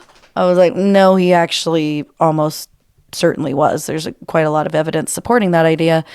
And she went and came back the next week and was like flabbergasted, and now is ready to follow anything I tell her to do, because she was like, oh my God, So I can't that's believe the you were reason? right. That's the reason. Well, no, that was just a sidebar. Okay. But it is fascinating. I don't get that interested in Byron's cult things, but there are some insane connections between MK Ultra and Jonestown, and that is number 2 on my top 5 for the year. I have an announcement. After a year and an entire trip to the state of Nevada, Kelly's going to be leaving town at the end of this month, and I will be writing at least a 2-part series on the mob, specifically Murder Inc., and with a focus less on the history and more on the brutality of the infamous members of Murder Inc. So we will finally be checking that off. That was at the top of our programming for last year, and we never got around to it. It's an interesting topic. I think it was something that I pitched that I anticipated would be a little bit different, I think, than what it ended up being. Yeah, it's interesting once you get into it, and I think there's a lot to do in that area, but I think in order to do a decent job of covering it, you have to pick a corner to work in, and I think that is much more conducive to your angle. Like, we spent a lot of time. Oh my gosh, yeah, I've got pages and pages and pages of notes. It didn't really come. I think I don't know if we've ever even had this conversation, but I feel like we both independently came to the point where we're like, I don't know if this is a Frightday series. Yeah, right? and it felt like we were trying to put a square peg in a round hole to a certain degree, especially with making it a combo thing. Totally. But leaning it more into the Byron serial corner and kind of being okay to lock it there makes a lot more sense. I think I completely agree. Also, you can talk about dead kids since I'll be gone. Oh, I'm saving until you get back. Oh, no, you can't then. Okay, never mind. Yeah. And I mean, yeah, we never got any questions about that. Like, about the dead kids? No, and we'll talk more about this maybe in Behind the Screams, but like a question that I saw, I don't know if I have exactly who it's attributed to, was, do we have any regrets in how we covered things? It's a hard question for me. I'm like a really weird no regret person. Sure. Well, I think one thing that we both would agree on that we, again, haven't had any discussions about is your involvement in the Bard Jonah series got a lot of criticism. Yeah. Which is totally fair. I mean, that's justifiable. Yeah, and even I mean, like, when we received that criticism, which is mostly on Facebook or on YouTube, where it kind of went viral a little bit. People were like saying, what the fuck is this? Like, right. Like, why is she... And without context, I could see why they would be reacting like that. Well, and I think, Byron, after 10 years, you're starting to learn that for better or for worse, there are things that I can and can't control. Yeah. And like things involving my inability to deal with kid death and things involving my fear of like primal elemental evil demonic presences are two things that I just it's not a conscious thing. And so for the sake of the listener, it makes a lot more sense for one of our buddy pals Jacob to come or Jared or Dennis. somebody who loves that shit or can tolerate it better than you did. Right. Because, I totally understand the criticism of people. Totally. We had a ton of people who say stuff like, I came here for the Barjona series, and I don't understand the show outside of that. Right. Because it's like anomalous. Yeah. Gotta be because I mean, I wish I had the mental and financial and whatever the right word for time would be to dedicate to a like, what was that, 4 or 5 part series, like extensive series, read 3 books for that. Like, I wish I could do that. I wish that this was my job, but when someone comes and listens to that series that I put a lot of work in, and it seems like a lot of people really enjoyed, and then they come back and hear maybe an episode that is supposed to be about Nosferatu, but is an hour and 10 minutes long of us just talking, like, they're going to be confused. And I understand that. And that's okay. I think, it doesn't bother me. Yeah, like we're not going to be the right taste for everybody. That's just the way it goes. So at the end of Antoine's question here, it said, P.S. I found this while packing back in November. And again, all the rest of the questions are going to be at thefrighdaysociety.org, where you can join. Yeah, free I'm sorry that I rambled, guys. But 7-day trial for free. Go check it out.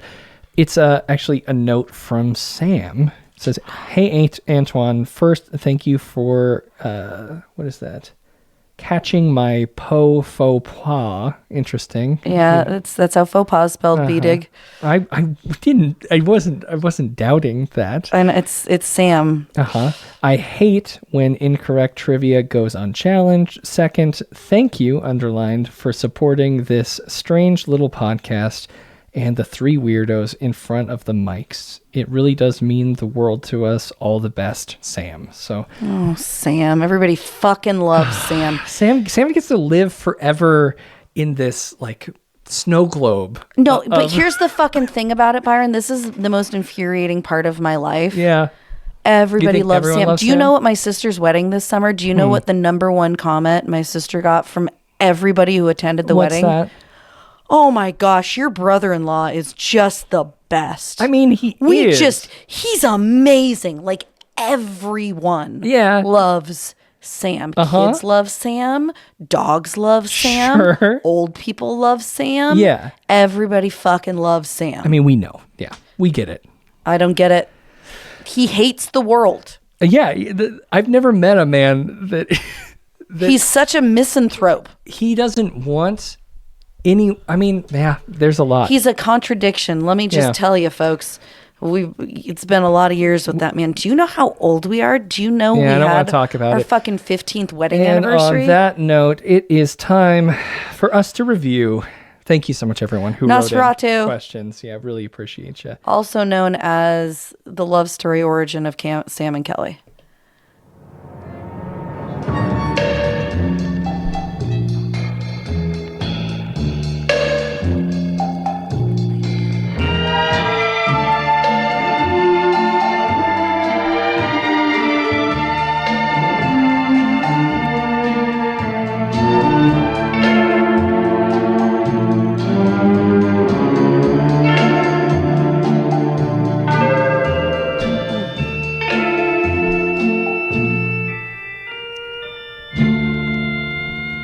Hope you're enjoying your visit here this evening. Now, on with the show. Nosferatu.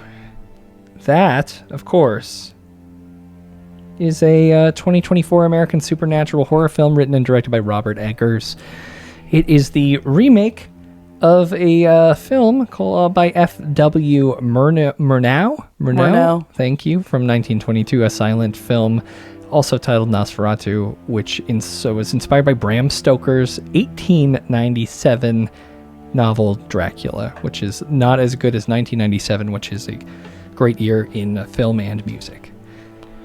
Well, summoned. It really said, like, that's what it says. It says it's a remake of the OG. It doesn't say it's a remake of says, the... Yeah. No kidding. Interesting. Summoned to a bloodthirsty vampire's Fairway Castle. I believe it's probably a faraway castle. Yeah. What? Fairway? I said far away. You said fairway. Well, I guess rewind the tape. A young land clerk embarks on a harrowing journey. Did I say harrowing? You want to rewind that? No, too? you didn't. You didn't get there. Into but the you said it right. unknown as his innocent wife falls under the spell of a terrifying shadow in her dreams. I don't think we've properly talked about Robert Eggers, like his bio. Which is interesting. So Rob grew up in New Hampshire. Did you know that? No. Yeah. What part of New Hampshire? I'm not sure. I mean, there's only kind of one part. Yeah. Well, it's interesting. there's I got north and going to south New and- Hampshire this May. Maybe I Interesting. should go talk to Bob. Clearly influenced by the New England setting, it eventually led him, I guess, to use a lot of the scenery and themes of that region in his films. Early fascination with classic horror. It was always about Nosferatu for Robert Eggers. Did you know he actually directed a play version in high school of Nosferatu? So funny because I was just looking up where he went to high school. Oh, interesting. Where did he go to high school? Oyster River High School. Oh, interesting. Where is that? In Durham, New Hampshire. I've never been there. I'll go take some pictures when I go there. 2001, he moved to New York to attend the American Musical and Dramatic Academy. I've never heard of that one, but after school, he focused. Do you know anything about that? Is it good? I mean, so there are arts academies, right, where you go and it's specific. Yeah, I mean, it's good. It's good. It's very specific. Interesting. I've said that 3 times. It is interesting. Interesting. He attended the American Musical and Dramatic Academy. After school, he focused on New York's downtown theater scene. Whoa. Did you know that's where he got his start, Kelly? Directing and designing experimental and classical productions, both of them. Fascinating. And then from that, he went from theater to film, which he directed a couple shorts. I don't think I've ever seen an Eggers short. I haven't either. Yeah. But he also was working extensively as a designer for various mediums like film, TV, print, theater, and dance. So cool. Yeah, locked in that meticulous approach to filmmaking. You should do a horror version of Hamilton. I've never seen Hamilton. Yeah, that fucking figures, doesn't it? Yeah, world building that you see in his film. Very good at it. Speaking of, have you heard of this film, The Vavitch? I have heard of The Vavitch. 2015, his directorial debut. We talked about it in episode 62 of this podcast. I think we liked it. Well, you didn't, actually. You were actively pregnant, and they do smush a baby with a mortar and Other than the pestle. baby swooshing. Yeah. Swishing, that was real fucking rough for me. The rest of it was great. I think that's tough. But he followed that up, oh my gosh, it was 3 years later, with a film called The Lighthouse, which I admit now I fell asleep during, and I'm sorry. And I loved it. Didn't rewatch it after I fell asleep. Only because I am a captain. And we did that in episode 228. That's a huge, between 62 and 228. There's a big gap there. Yeah. But we found ourselves pretty there. even pacing, though. Yeah. 68, 222, 400. Yeah. It's almost exactly pacing. It's pretty good. Huh. Psychological thriller, of course, which starred Willem Dafoe and Robert Pattinson. Pattinson smashes a bird, and Willem Dafoe does farting. Yeah, but it's way more funny and weird than that. Yeah, it's a weird film. I liked it. It is weird. And then there's The Northman, which I don't know if we need to talk too much about. You know what? Did I tell you I rewatched it when we spent the night at the haunted hotel in Nevada? Yeah, I did. You didn't tell me put it that. on. Well, it was another, former brothel, and it was the lady in red who supposedly haunted this room. And I was really scared, not Dumas scared, but I was really scared. You were still there. I mean, I think we saw clips of it. You were scared because a curtain blew once. There was a closet that you were horrified by. There was a closet that was really scary. We heard enough from the tour. There's just a lot of credibility to what had happened there. Mm-hmm. And then the stories seemed to center around the idea that she really fucking hated women. Yeah. And so I was really trying to appease her and was very trying to be frightened. a ladies' lady. And would not touch Sam because they basically said that if you were at all romantically engaged with your partner in this room, Like, it Well, that's just a infuriates her. housekeeping trick. Which is brilliant, Yeah. by the way. I did work as a hotel housekeeper for one day, and let me tell you. I ran an Airbnb for my friend. Yeah, you don't want people No, yeah, mean, fucking, oh my God. celebrating their love. Nope, No. not in your places. So I, like, was all the way on my edge of the bed, refusing to touch Sam, and I put on The Northman for her to watch. Come on. Okay, I knew that you were gonna laugh at this, and everybody else will too. But I'm okay sharing it. You thought that like a bare-chested, ripped. Okay, I'm sorry, but Skarsgård- Alexander Skarsgård running around naked. There are few heterosexual women who I know who wouldn't at least at some level appreciate that. and heterosexual men, honestly. Very, very true. Yeah, I mean, so basically, impressive. the entirety of our population, I think, would probably enjoy it in some way. We didn't enjoy that film though. No, but I enjoyed a naked Skarsgård. Okay, yeah. We actually saw that with Shinoa, I think, and we walked out of it being like, "What the fuck just happened?" Yeah, you and I don't know. I think we even were like, are we in a weird mood or was that bad film? However, I really do like the fact that it is the story that Shakespeare basically plagiarized to write Hamlet. And I cite that all the time in my other life. Because The Northman is such a significant touchstone in American culture. No, The Northman is based on a Norse mythology legend. And then Shakespeare took that story. And Shakespeare took that story and stole it to write Hamlet. And I fucking love that. But I in rewatching it under abject fear of this female ghost who hated me, it was better. Honestly, female ghosts love me. I'm sure they do. I'm sure this Remember, one would have really I was in loved the you. Dumas brothel and they were Throwing bras at you and stuff. Oh well, one was and I was in the bed of the madam, and that was like this. That was fine. Shit was moving. Yeah, but they were nice to me. I never felt threatened in any way. Maybe that's why the adaptogens aren't mixing well We don't with you need right to talk now. about me drinking adaptogens. I'm don't just know. not interested in it. This film, though, I caught it. I think we caught it in the same day, just different screenings, right? You went one. Do you know who went to the same school as Robert Eggers, the same college? No, tell me. Jason Mraz and Jason Thanks Derulo. for wasting. God, we're running so far behind, and you do that. What the fuck? What the actual fuck was that, Kelly? Jason Mraz. Cool. He was here this summer. I quit the show, I think, actually. I think I I'm bought done. tickets to go see him for my daughter's teacher. Oh my God, what a great gift. What a great gift. She was her favorite artist. She was really That is excited. not anyone's favorite artist. It was. It's a true story.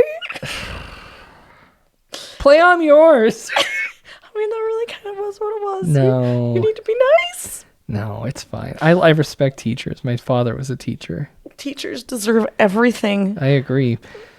We should tax professional let's, athletes 80% and give it to teachers. Lily Rose Depp, you didn't even know who that was. I mean, no, I knew who it was. I didn't. Know I what know they- who Lily Rose Depp is. I didn't know that this was Lily Rose Depp when I watched the Yeah, movie. see, that is exactly weird. what I just said out loud. Is you didn't know it was Lily Rose Depp. You said you didn't know who that was. Yeah, in the film. Okay. Which is kind of true, right? I'm not mean- stating falsities, right? I didn't know which actress I was watching. I only later found out that, oh, that's Lily Rose Depp. Yeah, from Yoga Hosers, Kevin Smith's film. I don't know that that's what most people say. Well, I think it was her actual screen debut because she was close friends with Harley Quinn Smith. Oh no. Harley Quinn? Yeah, Harley Quinn Smith is Kevin Smith's daughter. He is such a fucking Leave stoner him alone. idiot. He's fine. But I mean, other people would know Lily does Rose that? from her recent acting as well. She was in a film which she was apparently in Tusk too. I didn't know that. Oh, I did know actually. that. Really? What was she in Tusk? She had a bit part because that was one of the only Again, reasons. she's friends with. Yeah. Yeah. Well, and Johnny was in it, if you recall. You're right. Best role Johnny Depp ever played. I don't know if I would agree with that. Really? but yeah, I think she was fine. I mean, she was been in a handful of things. The first one I noticed after that, I believe, was a film called Wolf, which was kind of like, it reminded me of The Lobster in a way. I don't know. It's an Irish-Polish film where there's a boy named Jacob who believes he's a wolf and he's committed to a mental asylum. after he attacks his brother, and there he meets and befriends other patients in this asylum who also believe themselves to be animals. So instead of like in The Lobster where you turn into an animal, it's people believe they were. But also, I mean, she was in a horror film called Silent Night that I didn't see, but yeah, her film after Wolf was Nosferatu. And I mean, I remember that casting announcement was very exciting for some and less so for others, because I mean, Robert Eggers, I was going to say he kind of made Anya Taylor-Joy, like he put her on the map a little bit, right? Like, did he? With The Witch, that might have been one of her early roles. I think you're probably right, actually. Yeah. So, I mean, the difference between how many people knew who she was then versus how many people knew who she was when she was in The Northman, definitely huge. I just think he's great at working with young, talented, less developed folks. Yeah, it was her second film. She was an uncredited role in Vampire Academy. Yeah. And then she did The Witch. So, yeah, I mean, at the same time, this didn't do Lily Rose many favors. She was in that show The Idol that got a lot of negative buzz. Which is you said you watched it. I still haven't watched it, but yeah. I will. I mean, she's the lead in it. I think a lot of people, there's a huge backlash towards Sam Levinson, the creator, and even The Weeknd, because it's a very sexualized series that's, I mean, it's really about, it's about that is the theme, but it's about how, evil it is, and also how power can be wielded by the people who are being sexualized as well. Mm-hmm. And I mean, I don't know. I'm not going to get into the critique of this series too much because I'm not the person who should be having a strong opinion, but I think she did a great job. I think she kind of killed it. So when after that, I was like, dang, I'm really excited for Nosferatu. Do you have any feelings about when you heard Robert announce this and the I cast? don't remember when it was, but I remember being excited. It's one of those that Sam and I both get really excited about. He loves Eggers' stuff. I obviously, I enjoy old-timey things more than Byron most of the time, and that's one of the things Sam often can lean into with me. I think I definitely like The Lighthouse more than I liked The Witch. Interesting. In fact, Pattinson, I've always kind of had I've had it out for him a little bit. Like, I fucking hated Twilight. Did you even watch it though? I feel like that's something that you would have a strong opinion on. I didn't watch all of them. I watched like 1.5 of them maybe. Okay. And it was of course they just get better, right? But like both Kristen Stewart and him, I had such negative feelings about for a really long time. And then I think it was when I saw Kristen Stewart in the Princess Di movie. Spencer. I was like, fuck, she was amazing. She can act. She was so good.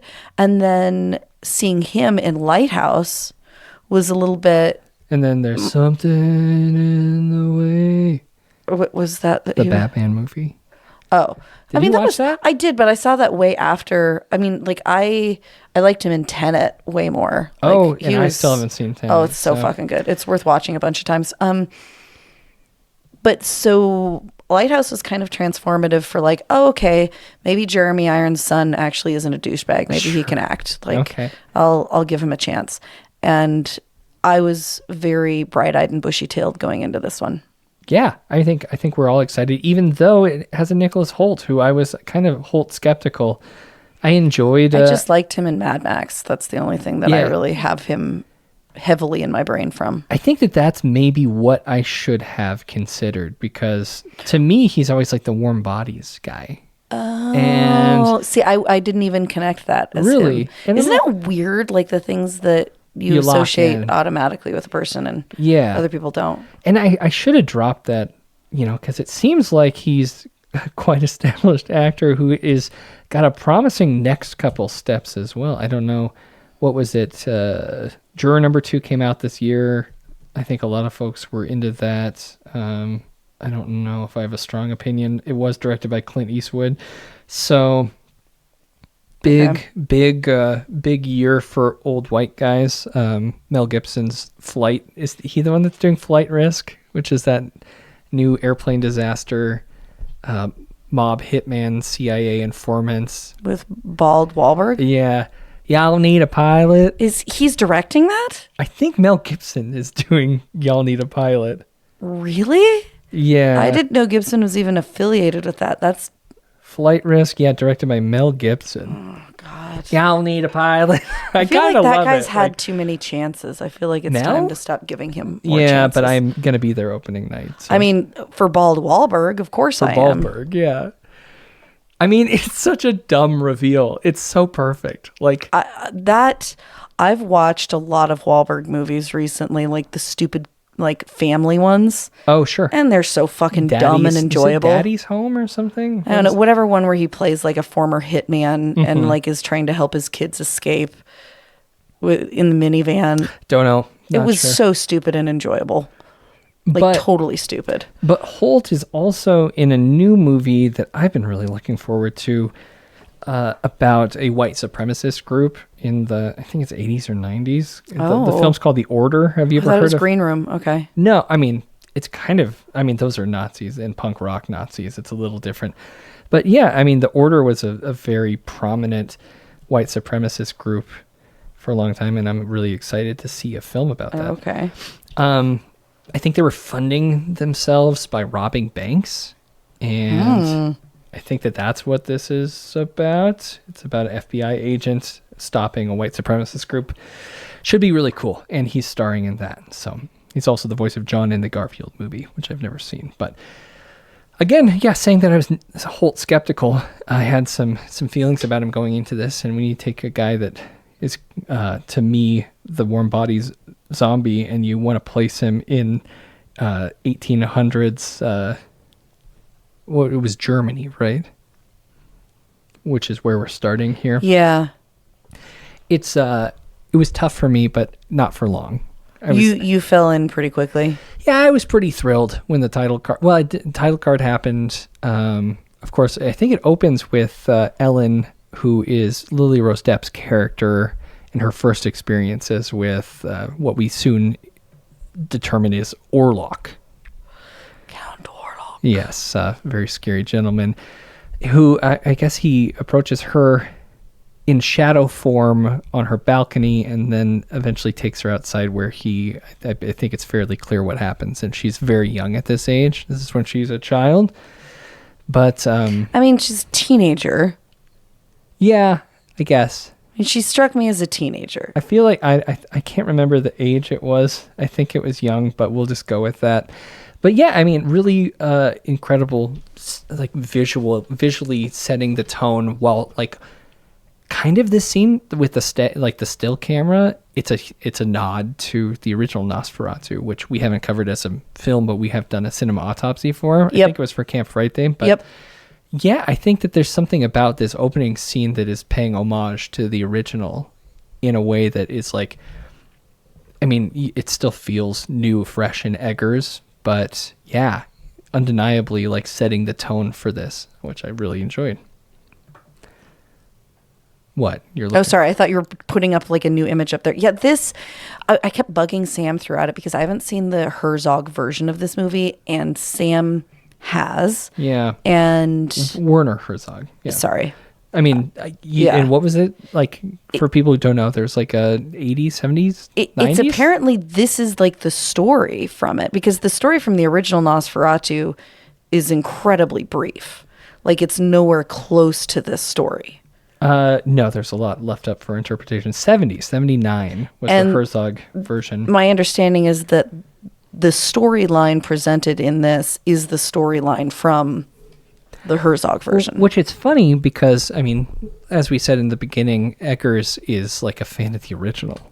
That's his aesthetic. But maybe he did take from the Herzog version. Really, I don't know that it even is the aesthetic from the original. It's bigger, of course. Because the original was definitely German, but it wasn't nearly as moody in its late 1800s Germanic. I don't know if I can confidently say that just because they're speaking English, that it feels less German and less, of that. Well, I mean, because it wasn't filmed during that era, obviously. No. So, but I think like the recreation of that time and like, even the costuming and the set design and all of this, it was a much more, I don't know, transporting you into that world. Sure. Than, I don't know. I think it's safe to say that, I don't know, without context of having seen those remakes or versions more recently, I can't really comment on that. But the world that Eggers built here is like super ambitious for him, which I love. Like, I think they said they built 60 sets for this. Oh my God. Because clearly, he would prefer to be shooting it on location, but you're not going to get what he wants out of that. And I even felt like he reused some scenes almost too much. Like there's scenes that take place in an alley in front of their house that felt like kind of like stagnant a little bit. Oh, man. I felt like it was, I don't know, the stuff that I saw that was repeated felt like it was really lending itself to almost like the madness that was taking over. I loved the parallel with the plague. I don't think that was something from the original. Like the plague element. Yeah. No, I don't think so. And I either. loved that. Yeah. So, we can be really loose and quick with what we talk about. So, Thomas Hutter, he's a real estate agent who has been tasked with selling a new property in his town to this guy, Orlok, a big old guy who lives in a castle, and he's not close by. A big rich asshole who lives in Transylvania and is making him travel all the way there. Well, I don't know if he's making him. His Renfield type person is setting him out on this quest. Well, right. And he did say, like, Orlok insists... he's not coming. He's too old. Right, but he says Orlok insists on having somebody there in person. Well, they don't have a fax machine. Right. I thought this whole concept of, like, real estate in the 1800s was super interesting. Oh, God. Because they have these people who draft, like, drawings of property. It's so crazy. You think about how everything even worked, like... You're just shaking your head. God. Yeah. I can't imagine. It seemed really interesting. So Nicholas Holt's character, Thomas, has to leave this woman he loves with a fiery passion. His new bride, him and Ellen can't get their hands off each other. Yeah. It's very sweet. But he has to take this job because if he does this, then he becomes basically like... I don't think he has like a job here. This is like if he pulls this off, he can actually work at this agency. Yep. So he's off to Transylvania on horseback. And Eggers does a great job of showing just how exhausting it would be to do these long journeys. Like in most movies where they show people on like a long horseback journey, they don't show like the wear that is on the damage it does to a human body and how exhausting it is to be bouncing up and down for multiple days and having to like stop and rest at places like this. I'm going to say the G word because he did, gypsy encampment. Well, there you go. See? That's what he clearly said. I know. Right? I'm fine with it. I still don't. How do you feel about that sequence when Thomas, pardon me, I almost called him William. Thomas stopped at this camp for rest, clearly worn from the road. Yeah, I thought it was really interesting because I know Eggers researched this stuff so well that this had to have been totally historically accurate. And I would not, I guess it's a time, it's a history, it's a portion of history that I don't think about that frequently. And the idea of this in the mountains, the Carpathian mountains. Yeah. I mean, it looked kind of almost part Viking, part Romani, part. It was very interesting cultural insight. And I know that it has to be accurate because of Eggers, but it actually left me going, oh man, maybe I should like learn more about that era and location. Well, if you claim to be Romani, maybe you should. Okay, wait until we're going to do 23andMe's. I mean, I don't need a 23andMe. I just need to show you my fucking family tree now. Oh God! All right. Well, yeah. He spends the night here. He's kind of embarrassed. Not embarrassed. They're not easy on him. No, he's a lone traveler. And yeah. they can do that. But he's awoken in the night by what is appearing more and more to him a sacrifice. It's a nude woman on horseback being led. I guess, I don't know. That's ambiguous a little bit. Well, it looks like there's a graveyard. Yeah. And there's a coffin in the graveyard. Uh-huh. And it appears that there is a thing in the coffin. Mm-hmm. And this woman is, I don't know, the lyrics of the song that's being sung, like some folk song as she's moving, has to do with offering a virgin child. Mm-hmm. And so she appears to be the same age as, like Ellen was in the beginning when... So, I mean, yeah, maybe he's just using older actors because it would be fully inappropriate to... Right, illegal. Yeah. I mean, we aren't talking about days when Brooke Shields and Blue Lagoon was okay. Thank goodness we're not doing that. But I guess initially it seems like a vision, but he wakes up with mud on his shoes. Like he had stumbled out into this ceremony. And who knows? Mm-hmm. Who knows what happened, but turns out, it's a reality. And this is kind of the beginning of the psychological, like, is he awake? Is he dreaming? What's going on with him? Yeah.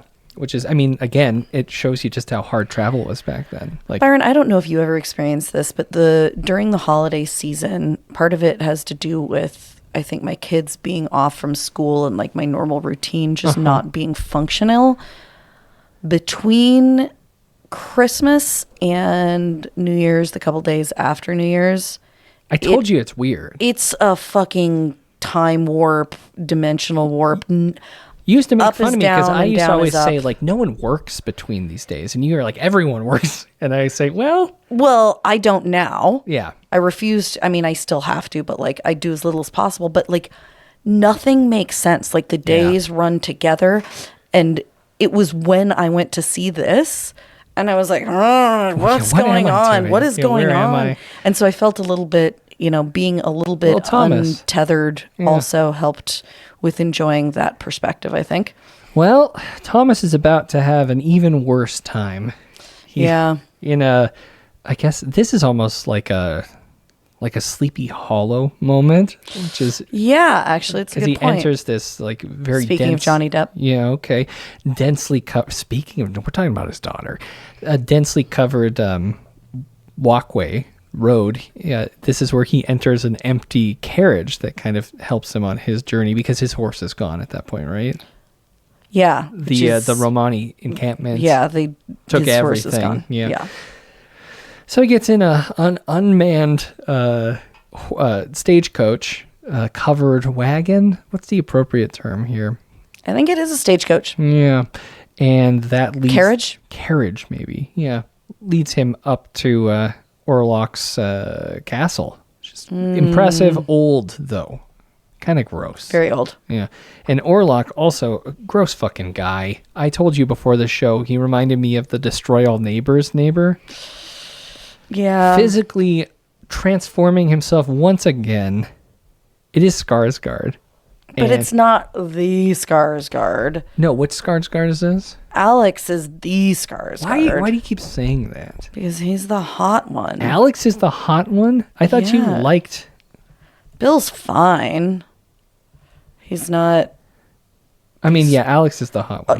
Thank you. But thank you for acknowledging.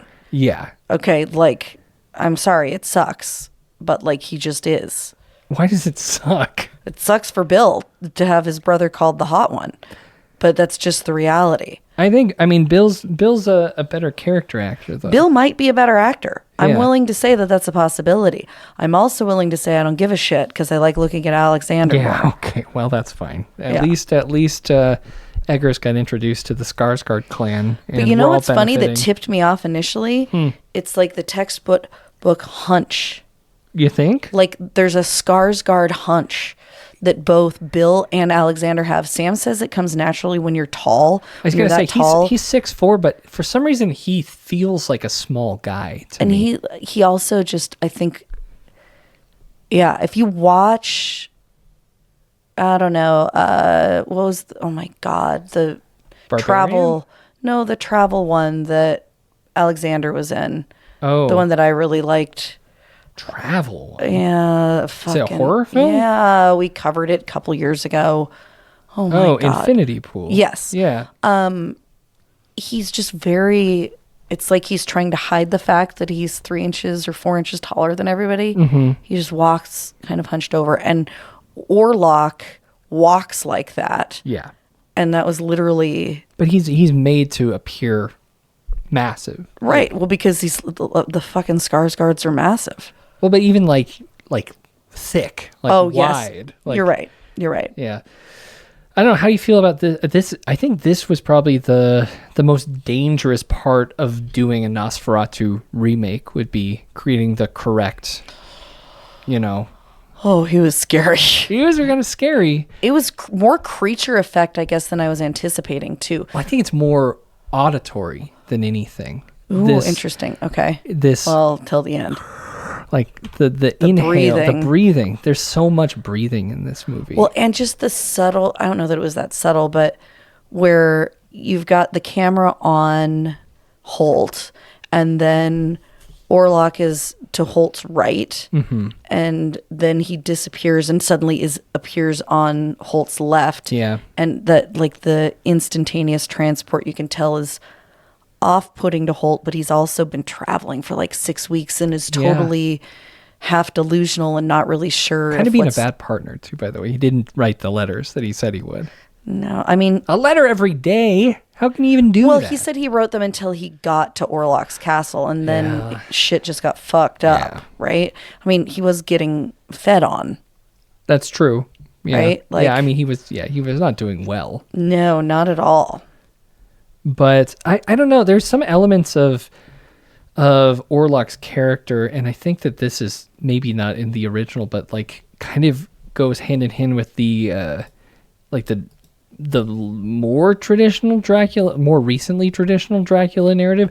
There's a kind of a sexual tension throughout with Orlok and him as well, right? Yeah. It wasn't really addressed. I think oftentimes in Dracula films, it's Orlok has a harem of female vampires that try to seduce the Thomas character, or even Van Helsing. Really? Yeah, okay. And I think that it was a little bit almost more disorienting for Orlok to have that kind of influence over Thomas's character in this confused state. I think it made it more interesting, right?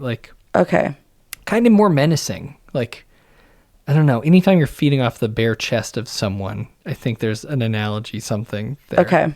Don't you think, in a way? Yeah, I think so. I guess that does make sense. It's interesting. I don't know why it didn't feel that way. You saying it now, this makes perfect sense. For whatever reason, it really didn't feel that way to me. Huh. I mean, in the movie. I think that there's this theme of him kind of being exploited, though. That definitely, right? Oh yeah, he's being fucked with totally, because Orlok isn't being straight with him. He's like, no, you're ill. I'm not letting you leave. Yeah. And then eventually it gets to the point where he's doing things against his will physically, right? Which I guess maybe that's where I'm picking it. Yeah, that makes sense. I can see that. Yeah. Which there's the moments where he eventually gets into the lair of Orlok and sees him in the coffin, and wants to kill him, but he finds himself kind of powerless to even leave at that point. Yeah. Right. And I mean, it gets to the point where he falls off of the ledge of the castle and into the water. Yeah. Where he somehow survives, even though it's very, very cold water. It's kind of interesting that he was able to... nothing about it makes sense. And I think that's why by the time he gets back, I mean, he's arriving... Well, a lot has happened, too. Yeah. Ellen is not doing well. No, she is also in the throes of madness. Mm-hmm. Fever, and being told that, I mean, she's being gaslighted pretty badly. Am I the only one who's going to go to bat for these shithead rich people who, suddenly Ellen has, moved into their house and has taken over their world? They have 2 children. Okay, I understand. I think that this is but that's just the way that things overstayed their were welcome done. for sure. They had a house. Yeah, but... And the guy paid for the house, too. I'm not saying that this guy was at all good, but I felt for him in a way. Yeah. Damn, he And I think he even said, or she said, like, you never liked me. Yep. Which I have a feeling that maybe he didn't like her. But wait, what? You know, I mean, I guess, yeah, wait, she said that in a state where she was not clearly thinking. I think she said that in a state where she was possessed basically by Orlok. This is Frederick, right? And that, Frederick, the friend, he's kind of like a rich friend who was trying to help out. And knowing that it would really upset everything. Like, it was manipulative. That's like her possessed he's done so version. much for her too. Right. And he has, but also I think there's a hint of the whatever the equivalent of white saviorism would be here. Yeah. Like, he really wants to be, I guess. He wants to be the valiant. And I think he also is very, though he seems to be, he reminds me of like people who pretend they're progressive until the shit hits the fan, and then they're like, taxes go up and they're like, never mind, fuck that, I'll vote for Trump. Right? Yeah. Like, he's really great and lovely and like loves his wife and is respectful until shit hits the fan, and then he's like, no, you're fucking crazy, this isn't happening, shut the fuck up. Yeah. No, I mean, maybe that's why I'm so sensitive to him. It's like I can see, like, clearly he seems like a bad guy. Yeah, I mean, but he's doing a lot of things to go out of his way to help and I think he just gets into a really fearful state where he reverts to shitheadness, which I think is what a lot of us do. Well, it's like, I think it's the tough decision where, like, anytime, like, if it was a zombie movie and you let another family into your house and suddenly you're running out of resources and you have to make that decision to be like, you have to go, you know? Right. Like, sorry. What you're doing or what's happening to you is unfortunately affecting me, my wife, and my kids. Like, it's a tough decision, and it just, I mean, Ellen is like, she's in the throes of madness to such an intense degree that, like, she's hallucinating, she's losing consciousness. They're putting in a corset to keep her blood pressure up, which is, I guess, how things worked back then. Yep. It's so concerning that is that where they're reaching out to specialists, right? Like Dr. Albin here? Yeah. Professor Albin. It's so funny listening to, like, first of all, one of my favorite things about the movie is how it portrays the authority of rich white males as being just fucking idiots. Yeah, who are in charge. Yeah, it's funny because this was the first thing I brought up with my little sister when I ran into her because she was watching my kids, so that I could see this with Sam. And I was like, you know, one of my favorite things about this is how the hysteria in this is portrayed much more as hysteria of men. It's shown as foolish. Right? And it's not women who are hysterical. Yeah. It's men who are hysterical and being manipulated and foolish, which I just really, really liked that.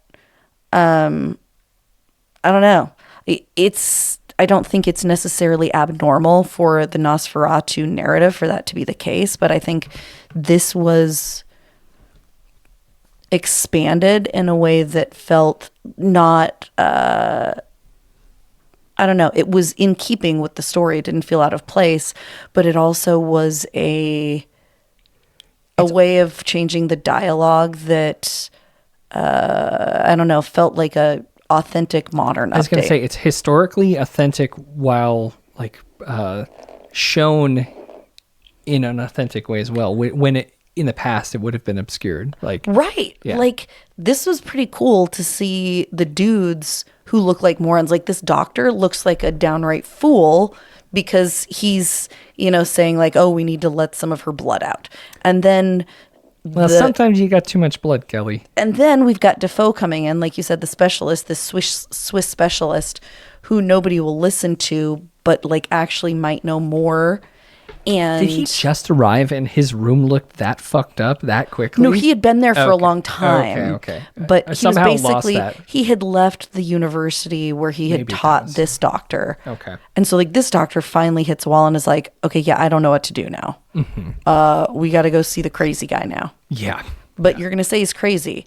But I promise you, he's the best at this stuff. Well, it's interesting because, I mean, the the solutions and the the perspective that he comes on is something that he's unfamiliar with for the most part. Right. Because the specialties that he's, actually known for don't apply in this situation. No. Which kind of makes it interesting. And the specialties that he's known for, he's actually also very wrong about, because you actually don't let blood. Well, I mean, again, sometimes you have too much blood. Well, it's true. But also, along with the madness that Ellen is experiencing, the person who worked at I'm going to keep calling it a real estate office because that's as close as I can, relate this. He has gone fully insane as well. Yeah, hysterical. Rich white dude, hysterical. A very Renfieldian character. I just loved this. Look at the undoing of somebody who isn't a vulnerable female. Mm-hmm. I liked that vibe. Interesting. I mean, ripping the heads off birds, rambling. I mean, he isn't crazy. If you think he isn't about, hysterical. He is. No, he's hysterical and crazy. No, but he's not really. I mean, that would be that he is reacting to something that's not real. He is under the influence of Orlok. Well, yes, but it is very common to show. I guess, okay, so... You know what I'm saying. Here's what I'm tracing, and I may be reading too much into this, but if I look at Eggers' films and I look at the history, so the witch trials and the history of witches often associated with females being hysterical. The way it was portrayed in the Eggers film was actually... Sorry, I'm having a conversation with someone in the chat. Oh, you're totally fine. It's being portrayed as this witch actually isn't crazy. She's a fucking terrifying badass. Mm-hmm. And we should all be afraid of her. And it wasn't portraying females as hyper vulnerable and males as powerful, which is kind of what the dynamic is in lots of the witch mythology. Yeah. Okay? Yeah. And then we move to the lighthouse, where... it is all about male ego being unraveled, and men falling apart, essentially. Yeah. And the only female kind of in that is this mythical mermaid, right? And then we've got this movie where, yes, our main character is Ellen, and she's certainly struggling and going through all this, but even as she is suffering, there's something almost more dignified about the way in which she is suffering, and that there's something more grounded even about the madness she's encountering than there is about the way everything around her is becoming unhinged. It's kind of less pathetic. Yeah, it's like portraying females in a much more respectable light than any of these three stories naturally might. And not just because she gets the performance of the year. Oh, she's really, really good. I mean, acting-wise, traditional acting-wise, she's great as well. But the possession moments, oh my gosh! I'm not. That's not right. She's not possessed. She's when she is under the control of. Yeah. She does this wild backbend, all these crazy. Oh my gosh! Some of the best exorcism sequences I've seen. Very exorcism feeling, very much, but not chewing the scenery either. No, perfect balance. It felt. She didn't break her back either. Which is what's good. her name from the original Exorcist? Linda Blair. Yeah. They had to use machines. I don't think I bet they pulled her up with a pulley or something. But Lily Rose did a great job. Really nailed it. Yeah.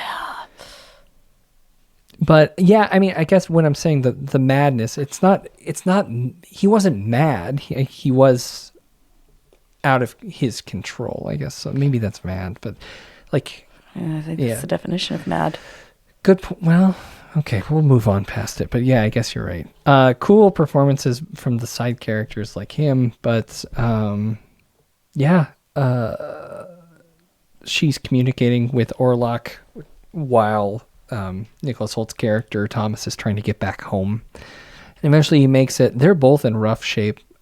One because he got bit in the chest, but then he was taken into a church, which is very nice. And healed by some nice nuns. Mm-hmm. Thank goodness they were there. Yep. And the shadow. He was under the shadow. Yeah. I'm trying to think of what else really truly happens. We've got a Demeter situation, of course, where classic Demeter. Which I never actually watched that movie last year. And Oh, it's I bad. need to go back and watch it. Though. It's terrible. I still want to watch it. You don't need to watch it. But, I still want to watch it. It looks fun. Orlok arrives in town. And at the same time, Nicholas arrives back, right? Yeah. And it's just kind of uncomfortable. It's like the ex and the new fling or new boyfriend, new husband in this case. Right. And he's trying to gentrify the neighborhood, I suppose. Well, the plague is coming on. Yeah. He's brought the plague with him, which is fascinating because it's like he's bringing this ugliness, but he's also literally bringing death. The sequence, do you remember the hand coming over the city as he's arriving? Yes. So cool. Such a cool shot. And I feel like that was, I didn't look into it. I should have.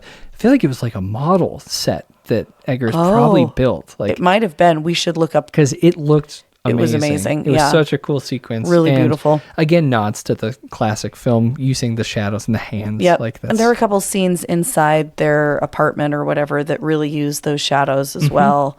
Very reminiscent of the original. Yeah. And we'll just say things don't go well for Frederick, even after he let this young family into his house. When Orlok comes to town, all bets are off. And the plague is rampant. Things are not going well. And the professor comes up with a plan. It's not even really a solid plan or even... I kind of got confused by that. What was his plan was intention? Basically, and this is continuing with my theme. So like... His plan was basically to trick the men into thinking that they're saving the day. Yeah. And to get them distracted. And let her. So that she can actually save the day. Yeah.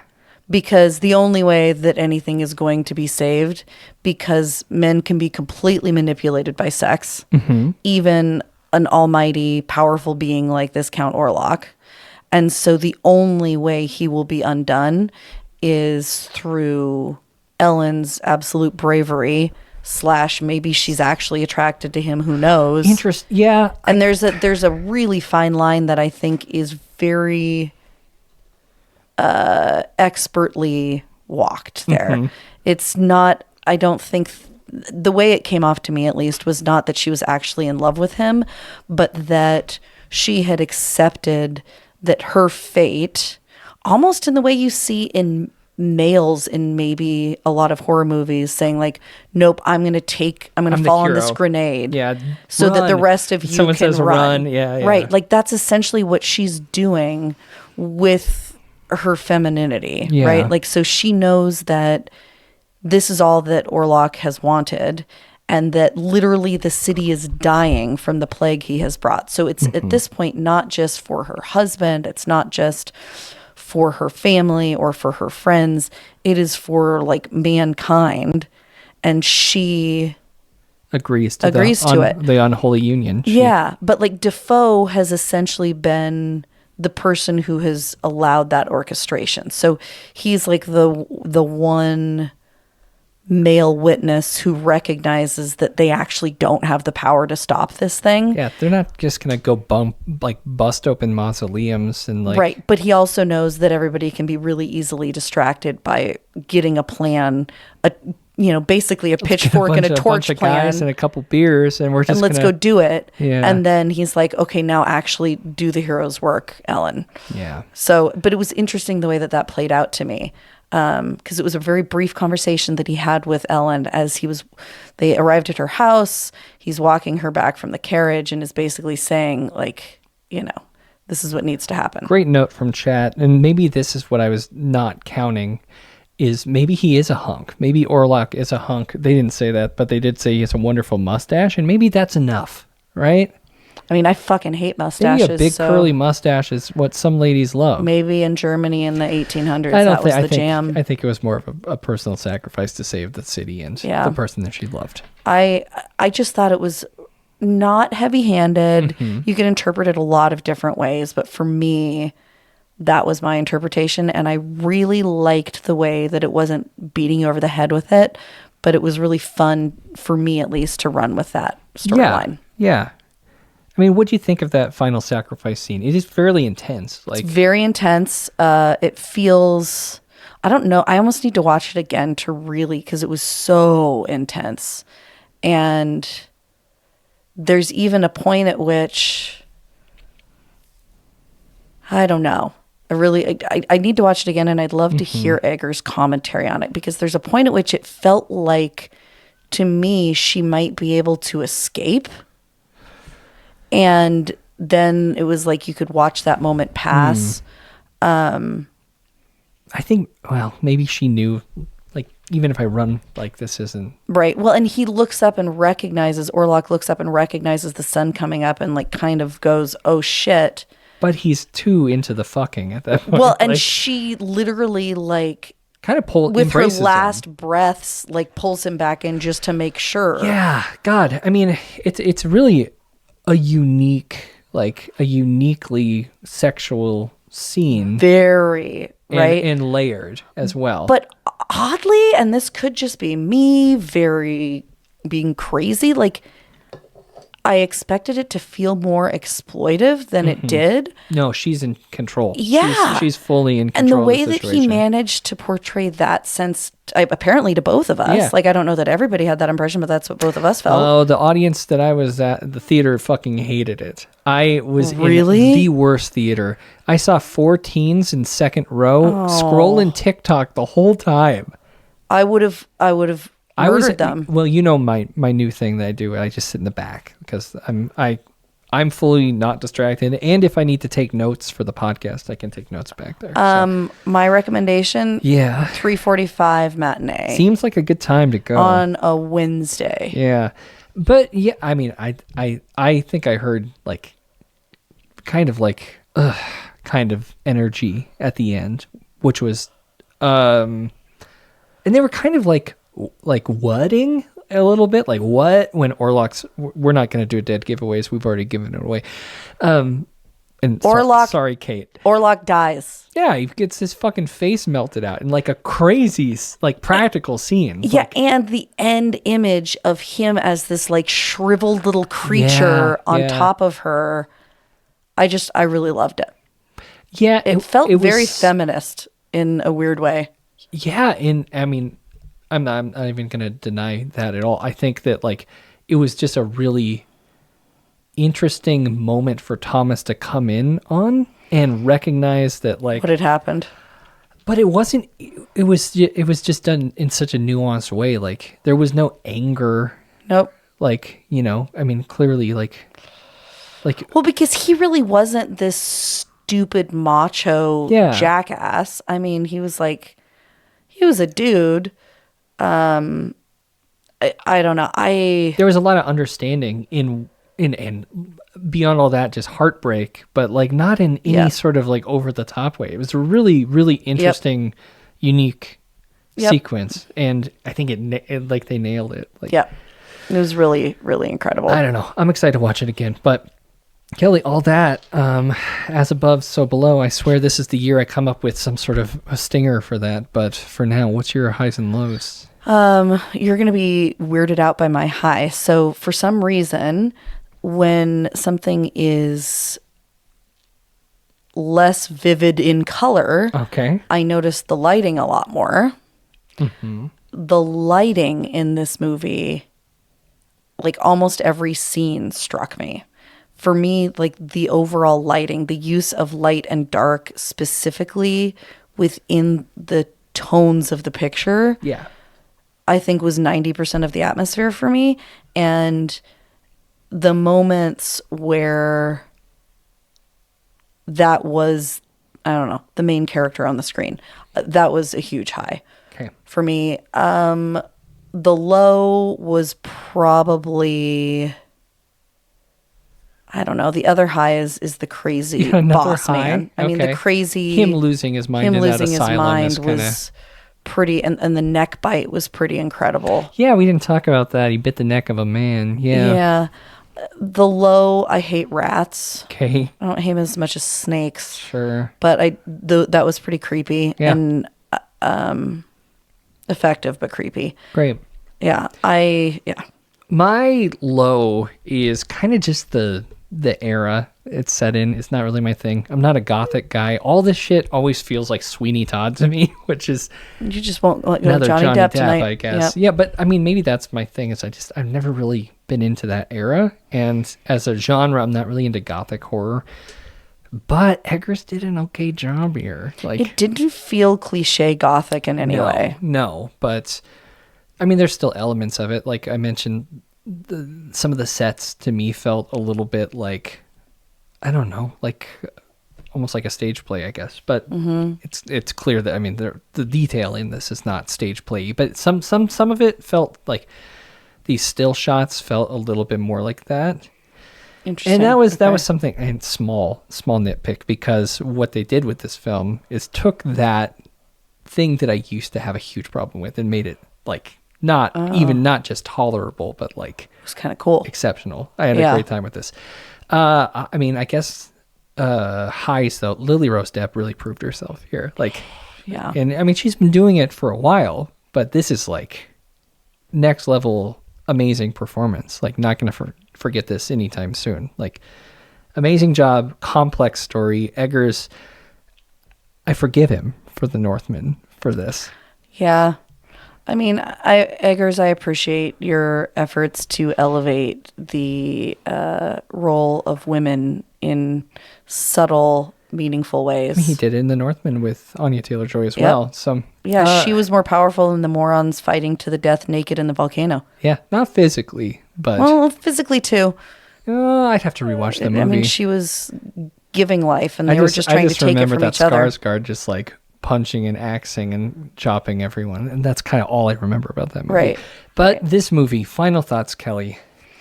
It was really, really beautiful. I'm very glad it was the first movie I saw in the theater of the new year. I am very excited to see what Eggers does next, as I always say when I finish a movie of his. Even after Northman, I think I said that because I'm like, well, because we want the next thing. we want the next thing. Because this sucks. But next time, use the hot Skarsgård. Okay. And I say use the old Skarsgård. No, the old one is Stellan, their dad. Yeah, I say that's what I'm saying. Oh, you're saying that one? Yeah, why not? So it's funny because I've been watching all of the Pirates of the Caribbean movies, and old Stellan plays Will Turner's dad. Okay, don't know who that is. In those, Bill Turner. Still don't know. You just said the name again. Well, he's a pirate. Okay. Orlando Bloom is the character in Pirates of the Caribbean, like the. Chad agrees. Use the rest of the Skarsgårds. I hear there's a lot of them. Yeah, So- well, just give me the Alexander, and you all can have the rest. It's fine. Everybody, I think, should see this, and this is the kind of movie that's worth seeing on the big screen because it's very immersive and beautiful. Just don't see it with a bunch of assholes. Like, go It was to a tough. matinee when These were nobody else is full, there. Very full theaters, like for the first week, which is kind of cool. Yeah, it is cool, but go see it. You know, there aren't many teenage morons seeing it. If there's a teenager seeing it on a matinee, it's going to be a serious teenager. Yeah, a scholar. So, yep, a gentleman or lady or at least a scholar. Yeah. I thought this was a beautiful movie. I give it. You're gonna say shadowed finger. No, claws, right? I'm actually going to say 8.9 fingernails. Interesting. Okay. Yeah, fingernails. Yeah, I mean, I feel like I've gone to bat for this a lot, which is. It's a really good movie. Yeah, I've said it all. Looks great, well acted, well mixed too. I'm gonna say that this is the best use of talking since Star Wars, and yeah, watch this fucking movie. It's great. Mm-hmm. Let's do 9.0 curtains blowing in the wind. And those are our thoughts on Nosferatu, which available in theaters now. If you haven't seen it, pick the correct time to go see it. Definitely. I Don't mean, go if with a there's teen audience. go on unless a weeknight or Sure. on a matinee if you're really lucky. Yeah. It's worth Bring the seeing kids. with a respectable crowd. right? Yeah. I would not bring the kids. Don't bring the kids. I'd leave them at home. But Leave I them do at want home. you to leave us your thoughts on this film. Reach out to us at Frightday on Twitter and Instagram. Contact@frightday.com is our email address. Give us a call. Please. We got that phone number, which I still don't have memorized. 1-8 33, you guys know it. It's like this. Call 1-833-374-4489. That's it. And Bam. yeah, exactly. Gunshot. Yeah, perfect. Wah, wah. We want to hear from you this year. We kind of had our own little therapy session this episode. We did. It was really sweet. Let us know your thoughts, and we'd love to hear from you this year. It's important to us to foster this weird little community that we've developed over the past decade. Lovely. Officially 10 years. We've kind of loosely for the past year said, "Is this our 10th year?" And it's officially we've begun it. We've so been doing amazing. this for a very, very long time. I love that. And couldn't. We made it past the 7-year itch. I guess, and we definitely experienced a little bit of that, huh? Oh yeah. I wouldn't rather do this with anyone else other than Sam. That's fair. And I think I mean, you would some weeks I'd like to do it with Sam. Yeah. I don't know. It's nice to interact with somebody other than Sam, though. Sure. Yeah, Sam's great. He's great. I mean, I might rather do it with Michelle. Interesting. Yes. But other than that, Byron. I'm just 400, huh? Who would have thought you can listen to us for multiple days back to back with no breaks? I don't know if Dean Martin and Jerry Lewis created as many hours of content as Byron and Kelly have. Wild. Weird thing to think about. Yeah. I'm going to have to sit with that. But we're not done podcasting. Fuck, no. We got next episode 401. We're just getting started. Well, Are you kidding me? I wouldn't say that. You know what's going to happen? Talk about future Frightday. We're both going to get enough money and retire. Nope. And then we're going to do this. Okay. Well, we're just going to do this, because we're going to be retired. Hopefully, that could be cool. Yeah. But I do know next week we're going to be talking about the best films from 2024. Oh boy, I have a list. And this might be the year I kick your ass. Excuse me? I've watched more than you. You might have. Yeah. I've been very busy. Yes, I know. Unfortunately. But you'll hear our top list. You're also going to hear Kelly's creepy predictions. But until then, we're going to take a nap. Yes, I am going to go take a nap. Go back to the same thing that we've always been doing. You guys are the best. Yeah. Thanks for listening to me and letting me frustrate Byron. Sure. Thanks for keeping him going. And thanks for staying scared. Love you guys.